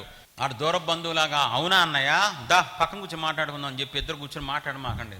అపవాదికిని వాడి అనుచరులకు సిద్ధపరిచిన అగ్నిగుండంలోకి అనవసరంగా మనం కూడా వెళ్ళిపోతాం. వెంటనే నీకు శిక్ష రాదు, దాన్ని బట్టి నువ్వు అతిశయించదు, దాన్ని బట్టి నువ్వు మర్చిపోవద్దు. పాపం ఖచ్చితంగా ఒక రోజు వచ్చింది యాకోబు జీవితంలో, తన పాపం వెంటాడింది. ఇక్కడ చాలా మనం నేర్చుకోవాల్సిన విషయం ఉంది. దేవుణ్ణి, ప్రభువా నన్ను ఆశీర్వదించయ్యా, ఈ భయం నన్ను వెంటాడుతుంది, నా వల్ల కాదంటే దేవుడు ఏమన్నారు, నీ పేరేంటి అని అడిగారు. దేవుడు యాకోబు పేరు తెలియదు కదా, మరి ఎందుకు అడిగారు? నిన్ను ఆశీర్వదించాలంటే ఫస్ట్ నీ పేరేంటో చెప్పరా, నీ పేరు నీ స్వభావానికి సూచిస్తుందిరా, నువ్వు మోసగాడివిరా, ఒప్పుకోరా నా దగ్గర. ఆదాముని ఒప్పించిన దేవుడు యాకోబుని ఒప్పిస్తున్నారండి. మనోడు ఎంట్లా ఆశీర్వదించమంటాడు, ఒప్పుకోడు. ఈ రెండు మ్యాచ్ అవ్వాలి. నువ్వు ఒప్పుకుంటే నేను ఆశీర్వదిస్తా, లేదు ఒప్పుకోకపోతే నేనేం చేయలేను. నేను దేవుణ్ణి, నా స్వభావానికి విరుద్ధంగా నేనేం చేయలేను. ఇంకా లాభం లేదు, ఒప్పుకోవట్లేదు. పేట్ మనోడు కొట్టారంట, తొడగుటి నరం పక్కెళ్ళిందంట. అప్పుడు చేతులు దండం పెట్టి తల వంచి, నేను మోసగాడిని ప్రభువా, నా పేరు యాకోబు, నా స్వభావం మోసం చేసే స్వభావం. ఈ మాట కోసం నీ నోటితో పాపాన్ని ఒప్పిస్తానికి దిగొచ్చా నేను పరలోకం నుంచి. చూడండి ఒక్కసారి, ఆశీర్వాదం ఒప్పుకున్నాక ఇచ్చారా, ఒప్పుకోకముందు ఇచ్చారా? యేసు ప్రభువారు నేనే రక్షకుడిని సమరయ స్త్రీకి ఒప్పుకున్న తర్వాత ప్రత్యక్షత ఇచ్చారా, ఒప్పుకోకముందు రాంగానే ఇచ్చేశారా? చాలా ప్రాముఖ్యమైన విషయం. నువ్వు ఎన్ని సంవత్సరాలైనా పాపాన్ని ఒప్పుకోమాకు. కొంతమంది తెలుసా, ప్రార్థన ప్రార్థన ప్రార్థన, 3 గంటల ప్రార్థన, 6 గంటల ప్రార్థన.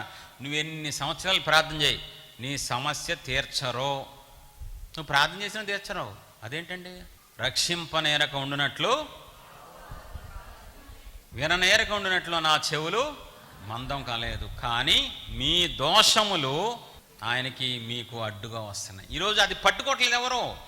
సమస్యల కోసం ఏడుస్తున్నారు దేవుని ప్రజలకు, ఉంటే పగిలేలాగా ఏడుస్తున్నారు, బాత్రూంలో ఏడుస్తున్నారు, ఉద్యోగంలో ఏడుస్తున్నారు, జర్నీలో కూడా ఏడుస్తున్నారు. అయ్యా ఈ బాధలు ఏంటయ్యా, ఎప్పుడు మంచి రోజులు వస్తాయా? నిజమే, కాదంటలా, కానీ ప్రయోజనం ఉండదు. నువ్వు ఒప్పుకోవాల్సిన టైంలో ప్రార్థన చేయకూడదు. దావీదు 51వ కీర్తనలో ఒప్పుకున్నాడా, ప్రార్థన చేశాడా? ఒప్పుకోలు వేరు, ప్రార్థన వేరు. ఒప్పుకోలప్పుడు ఒప్పుకోలే చేయాలి. తల్లిదండ్రులను బాధ పెట్టి ఏడిపించి పరువు తీసి 10,000 కావాలంటే డైరెక్ట్గా వచ్చి 10,000 అడగచ్చా? ఒప్పుకొని అడగాల? ఏది కరెక్టు? బాధ కలిగింది కాబట్టి, తల్లిదండ్రులు గాయం అయింది కాబట్టి ఫస్ట్ నానా క్షమించండి, నేను మీ పరువు తీసా, క్షమించమని అడిగి ఇంకెప్పుడు బాధ పెట్టనని చెప్పి 10,000 ఇస్తావా నాన్న? ఈ రోజు కూడా మీరు అంతే, చిన్నపిల్ల తయారయ్యారు మీరు. పేరుకు మాత్రం వయసు వచ్చింది కానీ దేవుడు మనసు ఏంటి, దేవుడు ఉద్దేశం ఏంటి? నేను గనక పాపం ఒప్పుకోకుండా ప్రార్థన చేస్తే ఉపయోగం ఉండదు, నేను ఉపవాసాలు ఉన్నా ఉపయోగం ఉండదు, ఆయన నా మొర ఆలకించరు. యెషయా గ్రంథంలో ఎంత స్పష్టంగా ఫస్ట్ అధ్యాయం, ఎవడు రమ్మన్నాడు నా సన్నిధికి, పోటే మీ చేతులు రక్తంతో తడిసిపోయినాయిరా. ఆయన అస్సలు పాపాన్ని చూడలేరు కదండి. నువ్వు ఎలా పడితే అలాగా నీ పాపాన్ని కప్పేసుకొని, పాపాన్ని అలాగే దాచుకొని, పాపంతోనే జీవిస్తూ నాకు ప్రభా విడుదల ఉండయ్యా, పెళ్లి చేయండి అయ్యా, పిల్లలు ఉండి ప్లీజ్ అయ్యా, నాకు భవిష్యత్తు ఉండ, మీరు తప్ప నాకెవరున్నారని పాటలు పాడేస్తే ఆయన వినరు.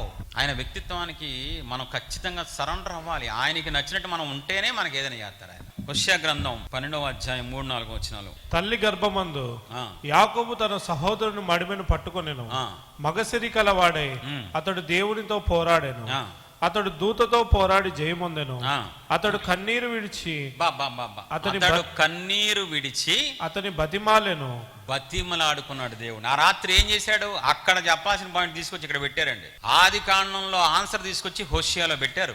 అక్కడ కన్నీరు కాచినట్టు ఉండదు, తెలుసా మీకు ఆ విషయం? ఆది కాండంలో చూపించరు ఆ మాట, కానీ హోషేయలో చూపిస్తారు. ఆ రాత్రి ఏం చేశాడంట? కన్నీళ్లతో ఒప్పుకున్నాడు, నేను మోసగాడిని అయ్యా, నా బతుకంతా మోసం చేయటమే నాకు ఇష్టమయ్యా, మోసాన్ని ఇష్టంగా చేశానని కన్నీళ్లతో ఆ రాత్రి అంతా ఏడ్చాడంట. ఇంకా దేవుడు కనికరం వచ్చేసిందండి. అప్పుడు పాపాన్ని ఒప్పించి అతన్ని ఆశీర్వదించి వెళ్ళిపోయారు పరలోకానికి దేవుడు. ఎగ్జాంపుల్, మీరు మా ఇంటికి వచ్చారనుకోండి, నేను మీకు బంగారపు కప్పులో టీ తీసుకొచ్చి ఇస్తున్నాను అనుకోండి, మీకు హ్యాపీగా ఉంటుందా? మంచి కప్పులు ఇస్తే ఆనందిస్తారు ఖచ్చితంగా. కానీ నేను చేతుల నిండా బురదతో, అక్క టీ అక్క, ఒరే ఇంత దరిద్రంగా ఇస్తారా, చేతులు ఏంటరా బాబు, ఆ చేతితోనే మళ్ళీ కప్పు తీసుకొచ్చి ఆ కప్పు పైన కూడా బురద అంటించుకొని దుర్మార్గుడు పో అంటారా లేదా? నువ్వు కడుక్కోకుండా నువ్వు ఎంత ప్రార్థన చేసినా ఆయనకు అలాగే కనిపిస్తుంది. నువ్వు ఒప్పుకోకుండా, నువ్వు శుద్ధి చేసుకోకుండా, నువ్వు సర్వశక్తిమంతుడవయ్యా, నువ్వు సర్వాధికారివయ్యా, నువ్వు చేయగలవయ్యా, విశ్వాసంతో అడుగుతున్నా, అదంతా సూపర్. కానీ దేవుడు అంటారు, నువ్వు ఒప్పుకోకుండా నేనేం చేయలేనమ్మా నాయనా. నువ్వు ఒప్పుకోకుండా ఎన్ని రోజులు ఉపవాసం ఉన్నా అది అడ్డుగానే ఉంటుంది. సాతాను వచ్చి నన్ను అడుగుతాడయ్యా, మీకేం తెలుసు నా బాధలో? సాతాను డైరెక్ట్గా వచ్చి, ప్రభువా మనకు రూల్ ఉంది కదా ప్రభువా, మీ అబ్బాయి పాపాన్ని ఒప్పుకోకుండా మీరు ఎలా ఆశీర్వదిస్తారు? అబ్బా, నేనే చెప్పాను వీడికి, ఈడొకడో. ఖచ్చితంగా నీ ఆశీర్వాదానికి ఏదో అడ్డు కాదు, నీకు భక్తి ఉంది, ప్రార్థన ఉంది, కానీ ఒకప్పుడు చేసిన పాపం అలా పెండింగ్లో ఉంది. అది నువ్వు ఒప్పుకోకపోతే ఎప్పటికీ, ఎప్పుడు మోసం చేశాడు, ఎప్పుడు వస్తున్నాడు చేశావు? 20 సంవత్సరాల తర్వాత వస్తున్నాడండి. 20 సంవత్సరాల తర్వాత కూడా పాప భయం ఉందా లేదా యాకోబులో? పాపం ఎన్ని సంవత్సరాలైనా నువ్వు ఒప్పుకోకపోతే దాని శిక్ష అనుభవిస్తూనే ఉంటావు. దయచేసి మీ కాళ్ళు పట్టుకుంటానండి దైవజనుడిగా. ఒక బెస్ట్ ఎగ్జాంపుల్ చెప్పమంటారా? హైదరాబాద్ నుంచి ఫోన్ వచ్చింది మా మినిస్ట్రీ నాయకురాలకి. ఆవిడ కూడా ఆడావిడే, ఆశ్రమ్ గారు మీకు దండం పెడతాను, పిల్లలు లేక చాలా ఏడుపు వస్తుందమ్మా, అందరూ అవమానిస్తుంటే తట్టుకోలేము, మంచి ప్రార్థనా పొరాలు, నేను ఒప్పుకోలు కూడా చేశానమ్మా, నా కోసం దేవుడి దగ్గర కనిపెడతారా, మీ గురించి విన్నానమ్మా అంటే, దేవుని ఏదో చెప్తున్నా బైబిల్ పట్టుకొని కొన్ని సంవత్సరాల కింద జరిగిన నిజమైన సాక్ష్యం ఇది. మా మినిస్ట్రీ నాయకురాలు మంచి ప్రవక్తని అండి, దేవుడు అభిషేకించి ప్రవక్తనిగా వాడుకుంటున్నారు. తన సేవకులైన ప్రవక్తలకు చెప్పకుండా ఆయన ఏది చెయ్యరు. స్పష్టంగా మా మినిస్ట్రీ నాయకురాలు కన్నీటితో అడిగారు, ప్రభా సహోదరు ఫోన్ చేసింది బయలుపరచండి అంటే స్పష్టంగా ఆవిడ చూపించారు. అప్పుడు వెంబడే ఫోన్ చేసి, అమ్మ విగ్రహారాధనలో పర్టికులర్గా నాగదోషం శాపంగా మారి అడ్డుపడుతుందమ్మా అంటే ఆవిడ హవాక్ అయిపోయింది, షాక్ అయిపోయింది.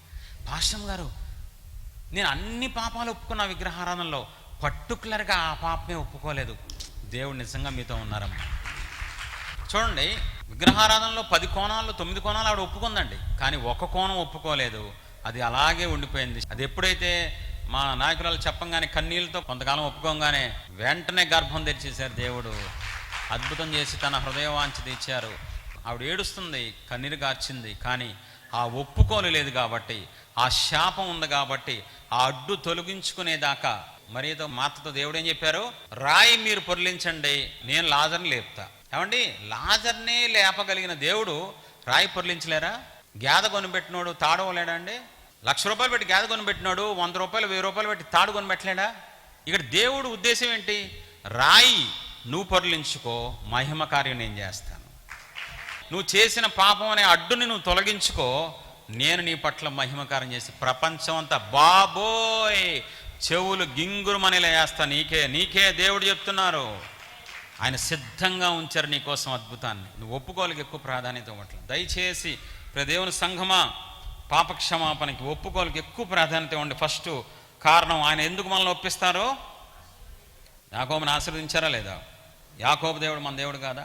ఒప్పుకున్న తర్వాత తన మనసు మారిపోయిందా లేదా?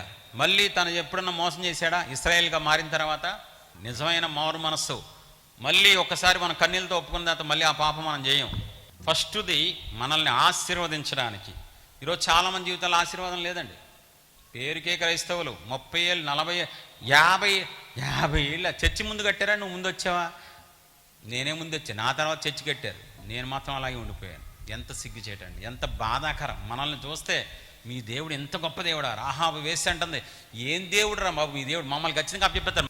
అంత గొప్ప దేవుడు అండి మన దేవుడు. రెండవ కారణం, దేవుడు ఎందుకు ఒక వ్యక్తిని పాపాన్ని ఒప్పిస్తారంటే మనల్ని వర్ధిల్ల చేయడానికి ఒప్పిస్తారండి.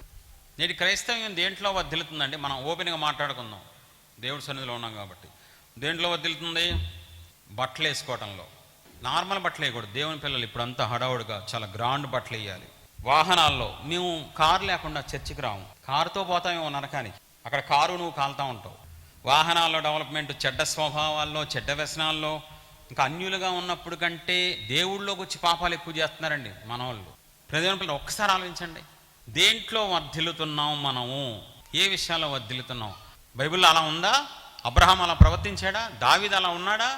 అసలు దేవుడు యాక్సెప్ట్ చేస్తారా అహంకారాన్ని? దేవుడు ఊరుకుంటారా అహంకారం? ఏమని చెప్పారండి ఆయన? అహంకారాలను ఎదిరించి దీనులకు కృప చూపిస్తున్నారు. గర్భ హృదయాలు నిశ్చయముగా శిక్షణ పొందుతారు. దీనత్వం ఇష్టం, తగ్గింపు ఇష్టం. ప్రభు దృష్టికి మిమ్మల్ని మీరు తగ్గించుకోండి. ఏది తగ్గింపేది? నేనే గొప్ప, నా సంఘమే గొప్ప, నా డినామినేషన్ గొప్ప. హెబ్రీ 5:7 చూడండి ఎంత బాగుంటుందో. ఎంత విలువైన పాయింట్. యేసు ప్రభు వారు మానవునిగా వచ్చి కన్నీళ్లతో, మహారోధనతో, యాచనలతో, మనమేంటండి బాబు ఇలా ఉన్నాము?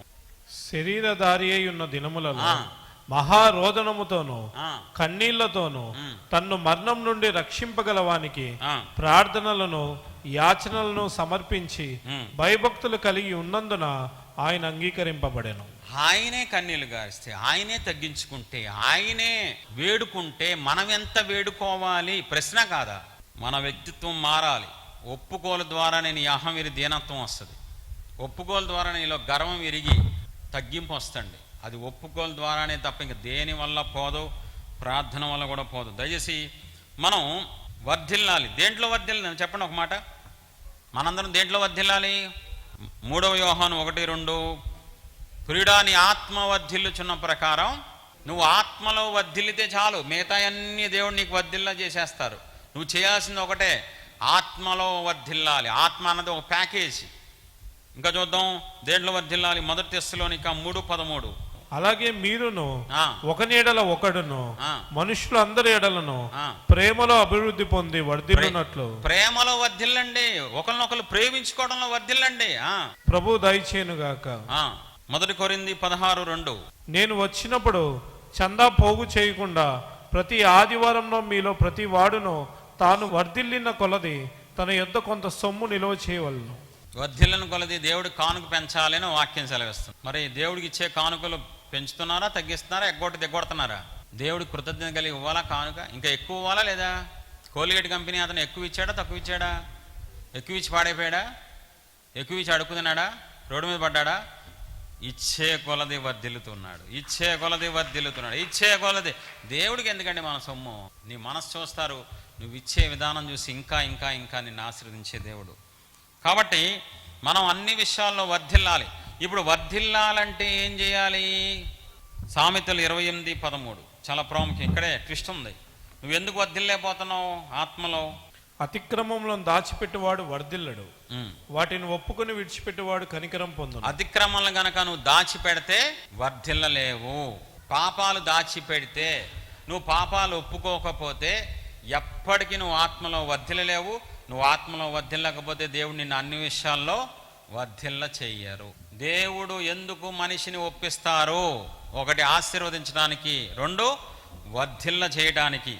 లోకా 5:8 చూడండి. తర్వాత పేతురు అక్కడ ఏం చేస్తాడు తెలుసా? నేను పాపాత్ముడిని ప్రభువా, నన్ను వదిలేసి వెళ్ళిపోండి అయ్యా, మీరు పరిశుద్ధులు, నేను ఉండలేనయ్యా మీ దగ్గర. తన పాపాన్ని ఒప్పుకుంటాడు. అక్కడ కొన్ని సంవత్సరాల తర్వాత మత్తయి 26:75 సంతాపపడి ఏడ్చి తన పాపాన్ని ఒప్పుకుంటాడు. 3 సంవత్సరాల కిందట విశ్వాసిగా ఉన్నప్పుడు పేతురు మామూలుగా ఒప్పుకున్నాడు. 3 సంవత్సరాల తర్వాత సేవకుడైన తర్వాత అయ్యో నేను దేవుణ్ణి ఎరగనన్నానే, బొంకానే, నేను అబద్ధం చెప్పానే అని చెప్పి ఎలా ఏడుస్తున్నాడు? ఒక ఇష్టమైన వ్యక్తి చచ్చిపోతే ఎలా సంతాపపడతారో అంత గుండె పగిలేలాగా ఏడుస్తున్నాడు. దేవుని పిల్లల సేవకులు ఏడుస్తున్నారు ఈరోజు పాపాన్ని బట్టి. సేవకులు గమనించాలి. నేను ఎవరి గురించి ఓ పేరు చెప్పట్లా, ఓ డినామినేషన్ చెప్పట్లా. మనందరం క్రైస్తవం సార్వత్రిక సంఘం. జనరల్గా అడుగుతున్నాను, సేవకులు పాప ఒప్పుకోలు తగ్గిపోయింది. మేము సేవకులం, పరిశుద్ధులైతే పరిశుద్ధంగానే ఉండు, నీతిమంతులైతే నీతి తప్పద్దు. మరి మాటలో తప్పకూడదు, ఆలోచనలో తప్పకూడదు, ఊహల్లో కూడా తప్పకూడదు. ఆదికాండం 6వ అధ్యాయం తర్వాత చదువుకోండి. దేవుడు దుఃఖపడుతుంది. అబ్బా ఎందుకురా మనుషుల్ని చేశాను, ఎందుకురా బాబు అనవసరంగా మనుషుల్ని చేశాను అని పేట్ మన తలకాయ కొట్టుకుంటున్నారు సార్. దేవుడు పశ్చాత్తపడుతున్నారంట, సంతాపపడి ఏడుస్తున్నారంట. ఎందుకు? నరుల చెడుతనము గొప్పదనియు వారి హృదయములోని ఊహంతయు ఎల్లప్పుడూ చెడ్డదని యెహోవా చూచి నరులను చేసినందుకు సంతాపపడి. నీ ఊహలో కూడా తప్పు ఉండకూడదు, నీ ఊహలో కూడా పాపం ఉండకూడదు. దేవుడు అంతగా కోరుకుంటున్నారు నిన్ను నన్ను. మరి మీ సేవకులమైన మీ మాటలు తప్పిపోవట్లేదా? ఆలోచనలు తప్పిపోవట్లేదా? గబుక్కుని క్రమం తప్పట్లేదా? సమయానికి రాకుండా అది తప్పు కాదా? అది అక్రమం కాదా? మరి సేవకులు అవి గుర్తిస్తున్నారా, ఒప్పుకుంటున్నారా? నేనైతే నా సంఘం ఎదురు చెప్పగలను, నేను ఒప్పుకుంటున్నాను. మా విశ్వాసులు ఉన్నారు ఇక్కడ, నేను చెప్పగలను. లేటుగా వచ్చిన దాన్ని కూడా నేను ఒప్పుకుంటాను. బైబిల్ చదవకపోయినా ఆ పాపాన్ని గట్టిగా ఒప్పుకుంటాను. దేవుడు నాకు నాయకత్వాన్ని బట్టి ఎంత కృప ఇచ్చారంటే, మా పాస్టర్ గారు గుండె అయిపోద్దేమో, ఎంత ఏడుస్తాడేంటి, అమ్మో మా చచ్చిపోతాడేమైనా, అంతగా దేవుడు నాకు కన్నీరిస్తారండి. అంతగా ఒప్పుకోవాలి ఆత్మనిచ్చారు. అంతగా సంతాపబడి ఏడ్చే. ఎందుకు తెలుసా? విశ్వాసి పాపం చేస్తే అది దేవుడు కొద్దిగానే గాయం ఉందండి. సేవకుడు అయిన తర్వాత పాపం చేస్తే అది ఆయన తట్టుకోలేరండి. విశ్వాసులు చేస్తేనే భరించలేరు. ఆయన అర్హత లేని మమ్మల్ని సేవకులుగా అభిషేకించి అందులో ఎక్కించి మేము ఏదైనా పాపం చేస్తే ఆయన గుండె ముక్కలు అయిపోద్ది. కాబట్టి వాళ్ళకంటే మేమే ఎక్కువ ఒప్పుకోవాలి. కానీ నేటి క్రైస్తవం ఎలా ఉంది తెలుసా? మీరు ఒప్పుకోండి అని విశ్వాసాలను రుద్దుతున్నారు, కానీ ఒప్పుకొని చూపించే సేవకులు తక్కువైపోయారండి. ఉన్నారు, ఎక్కడో తక్కువ మంది ఉన్నారు, కానీ అలాంటి సేవకులు లెగునుగాక. పాపాన్ని సంఘం ఎదుట కన్నీళ్లతో గుండె పగిలేలాగా పేతురు వలె ఒప్పుకునే ఆత్మ దేవుడు సేవకులకు ఇచ్చునుగాక. సంతాపపడే ఆత్మనిచ్చునుగాక. వాడను యేసయ్యా ఓడిపోయిన వాడను. నేను 10 ఏళ్ళ నుంచి సేవ చేస్తానండి. చాలా సక్సెస్లు చూశానండి, చాలా విజయాలు చూశాను, చాలా పెద్ద పెద్ద విజయాలు చూశాను. కానీ 10 ఏళ్ళలో ఓడిపోయినవి కూడా ఉన్నాయండి. 10 ఏళ్ళలో దేవుడిని అమ్మేసిన రోజులు కూడా ఉన్నాయండి. దేవుడిని మోసం చేసిన రోజులు ఉన్నాయి. నాకు సక్సెస్ గుర్తుకు రాదండి, నా ఫెయిల్యూరే గుర్తొస్తాయి. నాకు విజయాలు గుర్తుకురావు. నమ్మిన తండ్రిని బాధ పెట్టిన రోజులే గుర్తొస్తాయండి. అందుకే ఇంకా కృప పొందుకుంటున్నాను నేను, అందుకే ఇంకా వాడబడుతున్నాను. ప్రదేవన పిల్లారా, మనం పాపం చేస్తే భరించలేరండి ఆయన, మనం పాపం చేస్తే తట్టుకోలేరండి ఆయన. ఏడ్చేంత పరిశుద్ధత కలిగిన దేవుణ్ణి మనం ఆరాధిస్తున్నాం. దయచేసి కొంతమంది ఉన్నారు ప్రపంచవ్యాప్తంగా, సేవకులు పాపం ఒప్పుకోవక్కర్లేదు, అది కరెక్ట్ కాదు. సేవకులకి ఎక్కువ పోరాటం ఉంటుందండి బాబు. సేవకులే గర్వాన్ని జయించలేక ఈరోజు గర్వాంధులైపోతున్నారు. మనకు అనవసరమైన విషయాల్లో మనం వెళ్ళకూడదు, మనకు అనవసరమైన విషయాల్లో మనం నోరు జారకూడదు. విస్తారమైన మాటల్లో దోషం ఉండక మానదండి. కాబట్టి సేవకులైన విశ్వాసులైన ఎవరైనా పాపం చేస్తే, అది ఏ పాపం అయినా సరే, పాపం అంటే పెద్దదేం అమ్మక్కర్లేదు, ఆలోచనలో తప్పిపోయినా మనం ఒప్పుకోవాల్సిందే ఖచ్చితంగా. యోబు గ్రంథం తర్వాత చదువుకోండి, యోబు 1:5 చదవండి, మీ షాక్ అయిపోతారు. నిత్యము యోబు ఏం చేస్తున్నాడు తెలుసా? ఒప్పుకుంటున్నాడు. నా పిల్లలు ఎక్కడైనా పాపం చేశారేమో, అది ప్రార్థన కాదు, ఒప్పుకోలేదు. అది యోబు 1:5లో రోజు నిత్యం ఏం చేస్తున్నాడు తెలుసా? కడుక్కుంటున్నాడు, శుద్ధి చేసుకుంటున్నాడు. తను శుద్ధి చేసుకుంటూ తన పిల్లల్ని శుద్ధి చేస్తున్నాడండి. యోబు ఎవరు? విశ్వాస. నా సేవకుడైన యోబు గురించి ఆలోచించావా? విశ్వాసులైన సేవకులైన నిత్యము కడుక్కోవాలి, నిత్యము శుద్ధి చేసుకోవాలి. పేతురు ఒప్పుకోలు పెరిగిందా లేదా? ఇలా చాలామంది ఉన్నారండి. ఫస్ట్లో కన్నీళ్ళతో ఒప్పుకొని ఈరోజు నోటితో ఒప్పుకుంటున్నారు. ఫస్ట్లో చక్కగా ఒప్పుకున్న వాళ్ళు ఈరోజు తెలుసా, ప్రభా క్షమించండి, పాపనైతే క్షమించండి, తప్పు చేస్తే ఏంటండి అది? ఆయన మనసున్న దేవుడు అండి, మనసున్న మహారాజు. నువ్వు ఎలా పడతాలో ఒప్పుకుంటే దేవుడు తీసుకోరు, బాధ వస్తుంది. ఆయన కోపం వచ్చి పేటమని వాడు కొడతారు అనవసరంగా. పేతురు అలా ఒప్పుకోవడం వల్ల ఏం జరిగిందండి? వర్ధిల్లాడు. అంతకంతకు పేతురు చేపలు పట్టేవాడు ప్రపంచానికి ఆశీర్వాదంగా మారిపోయాడు. మన దేవుడు మనల్ని ఎప్పుడు ఒకే చోట ఉంచే దేవుడు కాదు, స్థిరత్వంగా. కొన్ని ఉద్యోగాల్లో తెలుసా ప్రమోషన్లు ఉండవు, కొన్ని ఉద్యోగాల్లో శాలరీ పెంచడం ఏముండదండి. 20 ఏళ్ళు 10 ఏళ్ళు నీకు అదే ఎక్కువ అంటారు. మన దేవుడు అంతకంతకు క్రమక్రమేపీ అభివృద్ధి చేసే దేవుడు, మనకి క్రమక్రమేపీ వర్ధిల్ల చేసే దేవుడు. అపోస్తలు కానీ మనం జాగ్రత్తగా పరిశీలిస్తే పేతురు అభిషేకం ఒకప్పుడు ఎలా ఉందంటే, పొద్దున్నే 3 గంటలకి పేతురు యోహాను వెళ్తున్నప్పుడు, ఏం కావాలి నీకు? మావేం చూస్తామేంటి? అయ్యా నేను కుంటోండయ్యా, పుట్టిన దగ్గర నుంచి కుంటోండయ్యా. సరే మా దగ్గర వెండి లేదు, బంగారం లేదు, అన్నీ మాట్లాడి టైం తీసుకొని యేసేనామలో అంటే లెగిసిందండి. పెద్ద అద్భుతం, జనాలందరూ ఆశ్చర్యపోయారు. అది పేతురు అభిషేకం, ఒప్పుకుంటా. కొంతకాలం తర్వాత ఏం జరిగింది సార్? పేతురు అభిషేకం మాటలు గీటలు జాంతానాయి, నడుచుకుంటూ వెళ్ళిపోవడమే.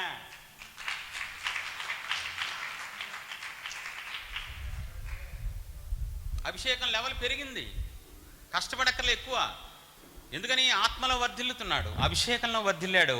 కొంతకాలం తర్వాత జనాలు ఎగబడుతున్నారు, వస్తే నీడ పడితే చాలు స్వస్థతలు, రోగాలు, దెయ్యాలు వెళ్ళిపోతున్నాయి. విడుదలే అంటే అభిషేకం పెంచేశారు నా దేవుడు, అంతే. మనం కొన్ని అధ్యాయాలు ముందుకెళ్తే చచ్చిపోయిన వాళ్ళు కూడా యేసేనామం లేకంటే లేచి కూర్చుంది.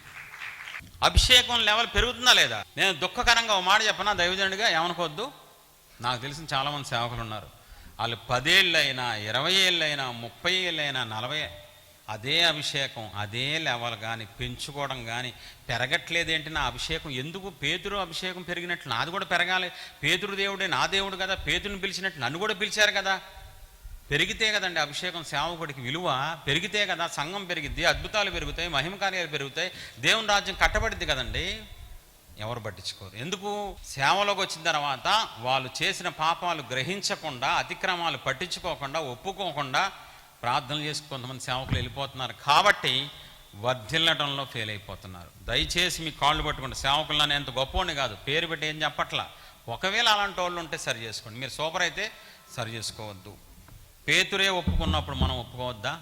కాబట్టి ఇప్పుడు దేవుని పిల్లరా, పేతురు ఒప్పుకోవడం వల్ల ఏం జరిగిందండి? వర్ధిల్లాడు. ఈరోజు ఎంతమంది వర్ధిల్లుతున్నారు విశ్వాసాలు చెప్పండి? అంచెలంచెలుగా వర్ధిల్లుతున్నాం అని విశ్వాసాలు చెప్పేవాళ్ళు లేరు. ఒకళ్ళిద్దరు ఉంటారు 100 మంది, మిగతా వాళ్ళందరూ ఫెయిల్. ఎందుకని? ఒప్పుకోలేదు కాబట్టి. కొంతమందికి ఒక అనుమానం ఉంటుందండి, ప్రతిరోజు ఒప్పుకోవాలా? ప్రతిరోజు పాపాన్ని మాటల్లో చూపులో, మామూలుగా అయితే ఫుల్ పాపక్షమ పొందాలి. ఆ తర్వాత మళ్ళీ ఏ రోజుకు ఆ రోజు. మరి యోబు చేసింది అదే కదా. దావీదు ఒప్పుకోలు గొప్పదండి, పేతురు ఒప్పుకోలు గొప్ప. చూడండి, బైబిల్లో మాట ఉంటుంది, కీర్తనలో తర్వాత చదువుకోండి, 66:18లో, నా హృదయములో పాపము లక్ష్యము చేసిన ఎడల దేవుడు నా మనవి ఆలకి. ఇప్పుడు చూడండి, దీని ఎంత డెప్తో తెలుసా? నువ్వు పాపం చేయక్కర్లా, పాపం చేసిన వాళ్ళని చూసి అబ్బా ఏం చేస్తున్నారా అంటే నువ్వు పాపం చేసిందంత. ఇది ఎంత ట్విస్టో తెలుసా? దేవుడు మనకు పెట్టిన కండిషన్ ఎంత హై రేంజ్లో ఉంది తెలుసా? అంటే తన పిల్లలు ఎంత పర్ఫెక్ట్గా ఉండాలని కోరుకుంటున్నారు ఇక్కడ అర్థమవుతుందండి. నువ్వు పాపం చేయక్కర్లా. 10 ఆజ్ఞల్లో ఏముంటుంది చివరా? నీ పొరుగు అనేది ఏది మనస్సులో కూడా నువ్వు ఆశించకూడదు. అంత నిష్టగా, అంత పర్ఫెక్ట్గా దేవుడు కోరుకుంటున్నారండి. పేతురుతో దేవుడు ఏం చెప్పారండి? స్పష్టంగా కడుగుతుంటుంటే ఏమన్నారు? పేతురు అంటాడు, వద్దు కడగద్దు, ఫస్ట్ ఏమో మొత్తం కడగమంటావు. స్నానం అయిపోయింది కదరా. పాపక్షమాపణ అయిపోయిన వాళ్ళు ఏ రోజుకు ఆ రోజు కడుక్కోవాలి. ప్రతిరోజు ఆత్మను శుద్ధి చేసుకోవాలి. మచ్చ కానీ డాగ్ కానీ మన ఆత్మకు ఉండకూడదు. శరీరానికి ఉన్న పర్లా, మన శరీరం శాస్త్రం కాదు, ఇవాళ రేపు పోద్ది. ఇప్పుడు నిత్యం మనం ఎందుకు కడుక్కోవాలి? మనలో ఉండేది ఎవరు? పరిశుద్ధాత్మ దేవుడు. కాబట్టి పరిశుద్ధాత్మ దేవుడు మనలో నివసిస్తున్నారు, ఆయన మనలో సంచరిస్తున్నారు. మనం పాపం చేస్తే, పాపం చేసి మళ్ళీ ప్రార్థన చేసేసి పాపం చేసి పరిచయం చేసామనుకో, ఆయన యాక్సెప్ట్ చేయరు. ఆయన నువ్వు పాపం చేసిన వెంటనే గుర్తించి ఒప్పుకుంటే నడిపిస్తారు. ఎందుకంటే మనం బలహీనమని ఆయన తెలుసు. ఒప్పుకోకుండా ముందుకెళ్ళిపోతే కట్ అయిపోద్ది. ఏమన్నారు యేసుప్రభువు వారు పేతురుతో? ఒరే, నేను ఇది కడగలేదనుకో, నాతో నీకు పాలు పంపులు ఉండవు. కట్. వైరు కనెక్షన్ ఉంటేనే, ఆ వైరు కట్ అయిపోతే పనిచేయదు. దేవునితో మన కనెక్షన్ ఎప్పుడు దాకా ఉంటుంది? నువ్వు పాపం చేయనంత వరకు ఉంటుంది. 613 ఆజ్ఞల్లో నీకు తెలిసి 3 పెట్టుకున్నావు, 9 ఆజ్ఞలు. నువ్వు బాగా చెల్లి 3 ఆజ్ఞలు పెట్టేసుకుని ఇంకా అదే మొత్తం నీ చేత్తను అనుకున్నావు అనుకో, నాశనం అయిపోద్ది జీవితం అంతే. 613 ఆజ్ఞలు ఉన్నాయండి. ఏ ఆజ్ఞ తప్పినా పాపమే. కాబట్టి నువ్వు పాపం చేసిన వెంటనే ఏమవుద్ది? దేవుడికి నీకు కనెక్షన్ కట్ అయిపోద్ది. అందుకే నువ్వు అంటావు తేడాగా ఉంటుంది, ఆసక్తిగా ఉండట్లేదు, మందిరాన్ని రాబుద్ది కావట్లేదు, పరిచయం చేయబుద్ది కావట్లేదు. ఏంటి మాయరోగం అంటే, ఎక్కడో పాపంలో కాలేసావు, ఏదో విషయంలో పాపం చేసావు, అది ఒప్పుకోలేదు కాబట్టి నీ కనెక్షన్ కట్ అయిపోయింది. మీకు ఒక విషయం చెప్పినా, సిలువలో మాటలు ఏడిట్లో ఒక మాట ఏంటి? తండ్రి ఏలనా చెయ్యి విడిచిపెట్టావు. వండర్ఫుల్ పాయింట్ చెప్తాను. యేసుప్రభువు వారు పాపం చేశారా?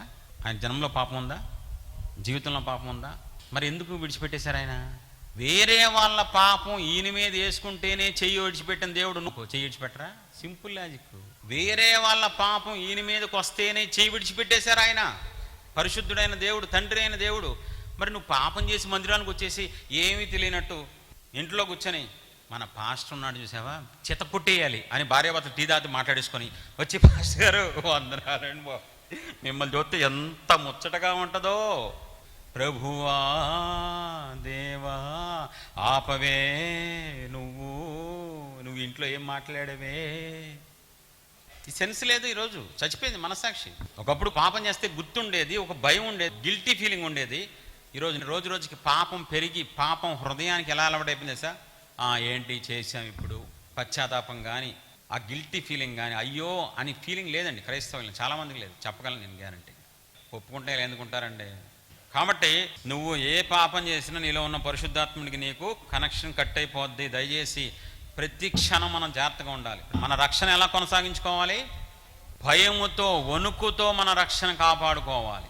అంతవరకు సహించాలి, జాగ్రత్తగా ఉండాలి. మనం 2 పాయింట్లు చెప్పాను. ఫస్ట్ ఏంటి? దేవుడు ఒక వ్యక్తిని ఎందుకు పాపాలు ఒప్పిస్తారు? ఆశీర్వదించడానికి. రెండోది, మూడోది తన ఆత్మని ఇవ్వడానికి దేవుడు పాపాన్ని ఒప్పిస్తారు. అపోస్తులు 2:38లో మీరు మారు మనస్సు పొంది పాపక్షమాపణ పొంది బాప్తీసం పొందితే అప్పుడు మీకు పరిశుద్ధాత్మ అనే వరం. మీరు పాపాలు ఒప్పుకోకుండా దేవుని ఆత్మ పొందుకోవాలనుకోవడం పిచ్చితనం. నువ్వు గనక పాపక్షమాపణ లేకుండా ఆత్మ కావాలంటే సాతాను గడు వచ్చి, నేను ఆత్మనే కదా, నన్ను తీసుకో, నేను రెడీగా ఉన్నాను, ఐఎమ్ వెయిటింగ్ ఫర్ యూ అంటాడు. అందుకే చూసారా, భాషలు చూసారా, ఎవరు పడతాడు భాషలు మాట్లాడతారు. ఇంట్లో బూతులు తిడతారు, చర్చిలో భాషలు మాట్లాడతారు. నువ్వు సరిగ్గా గనక క్రమంగా మారు మనస్సు పాపక్షమాపణ పొందకపోతే సాతాను వెలుగుతోత వేషం వేసి వస్తాడు. సాతాను ఎలా వస్తాడు? దేవుని వలే. సింహం ఎవరికి సాదృశ్యం? యేసుప్రభు వారి. కానీ ఆడు కూడా ఎలా వస్తాడు? వాడు కూడా నీ దగ్గరికి వచ్చి వసే అండవు. నా కుమారి, కుమారికి కుమారి, ప్రభువా నన్ను మా ఇంటికి వచ్చారా మీరు? అవును, అందరి ఇంట్లో తిరుగుతూ ఉంటాను నేను, ఈ భూమి మీద అటు ఇటు తిరుగుతాం. వదిలే అయ్యని చెప్తే నువ్వు కనిపెట్టేస్తావు. లేదు, నీకోసమే వచ్చాను, భాషలు తీసుకో. ఏంటి ప్రభువా, నేను అడగకుండానే భాషలు ఇచ్చారు, ఇంకా చాలా ఇస్తాను, నేను ఇస్తానే ఉంటాను, అలా నాకు ఇచ్చే అలవాటు ఉంది.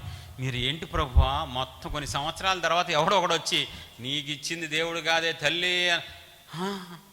దేవుడు ఆత్మ ఉన్న వాళ్ళు ఎలా ఉంటారండి? వాళ్ళు ప్రత్యేకంగా ఉంటారు, వాళ్ళ వ్యక్తిత్వం వేరుగా ఉంటుంది, వాళ్ళ పరిచర్య వేరుగా ఉంటుంది, అన్నీ వేరుగా ఉంటాయి దేవుని ఆత్మ ఉన్న వాళ్ళు. ఈరోజు చాలామంది భ్రమపరిచే ఆత్మ. తెలుసా, బైబిల్లో ఒక ఆత్మ ఉంది, భ్రమపరిచే ఆత్మ ప్రజల్ని భ్రమపరిచేస్తుంది. నువ్వు బాగానే ఉన్నావు, నువ్వు చేసేది కరెక్ట్ పరిచర్య, నువ్వు నీతిమంతుడివే. చాలా జాగ్రత్తగా ఉండాలి, మీ ఆత్మను కాపాడుకోండి. అపోస్తలుడైన పౌలు జీవితం చూస్తే సౌలుగా ఉన్నప్పుడు దేవుడే దర్శించి, ఒరే ఏంట్రా నువ్వు చేసే పని, ఎందుకు నన్ను హింసిస్తున్నావు అంటే, అప్పుడు తన కళ్ళు తెరవబడి వెంటనే వెళ్ళి 3 రోజులు అన్నపానాలు మానేసి కన్నీళ్లతో గుండె పగిలేలాగా కళ్ళు మూసుకొని, కళ్ళు తెరవబడతలేదు, అయినా ఒప్పుకోవడం వల్ల అననీయాన్ని పిలిచి దేవుడు స్వస్థ ఇచ్చి విడుదలిచ్చి అతనికి ఆత్మతో అభిషేకించి వరాలిచ్చి. మీకు విషయం చెప్తాను పాయింట్. పరిశుద్ధాత్మ దేవుడు పక్కన ఉంటారు. ఫస్ట్ మన జీవితంలో స్టార్టింగ్ లైఫ్లో పక్కనుండి సువార్త నీకు అందించి నువ్వు ఒప్పుకుంటే మనస్ఫూర్తిగా లోపలికి వస్తారు. బయట ఉండి నీకు సువార్త అందిస్తారు పరిశుద్ధాత్మ దేవుడు. లోపలికి వచ్చి నీతో పాపాలు ఒప్పిస్తారు. నువ్వు ఒప్పుకుంటే పైకి వచ్చి నిన్ను అభిషేకించి ప్రపంచానికి ఆశీర్వాదంగా మారుస్తారు. 3 రకాలుగా ఆయన పనిచేస్తారు.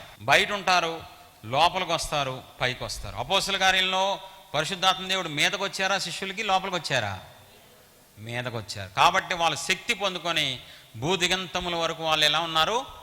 సాక్షులుగా ఉన్నారు. సౌలు కూడా పౌలుగా మార్చబడి సాక్షిగా, ఎల్లు రోమాలో సాక్ష్యం చెప్పు, యెరూషలేములో సాక్ష్యం చెప్పు అని దేవుడు తనని సాక్షిగా నిలబెట్టుకొని సేవ చేయించుకొని పత్రికలు రాయించి ప్రపంచానికే ఒక గొప్ప సేవకుడిగా తీర్చిదిద్దారండి.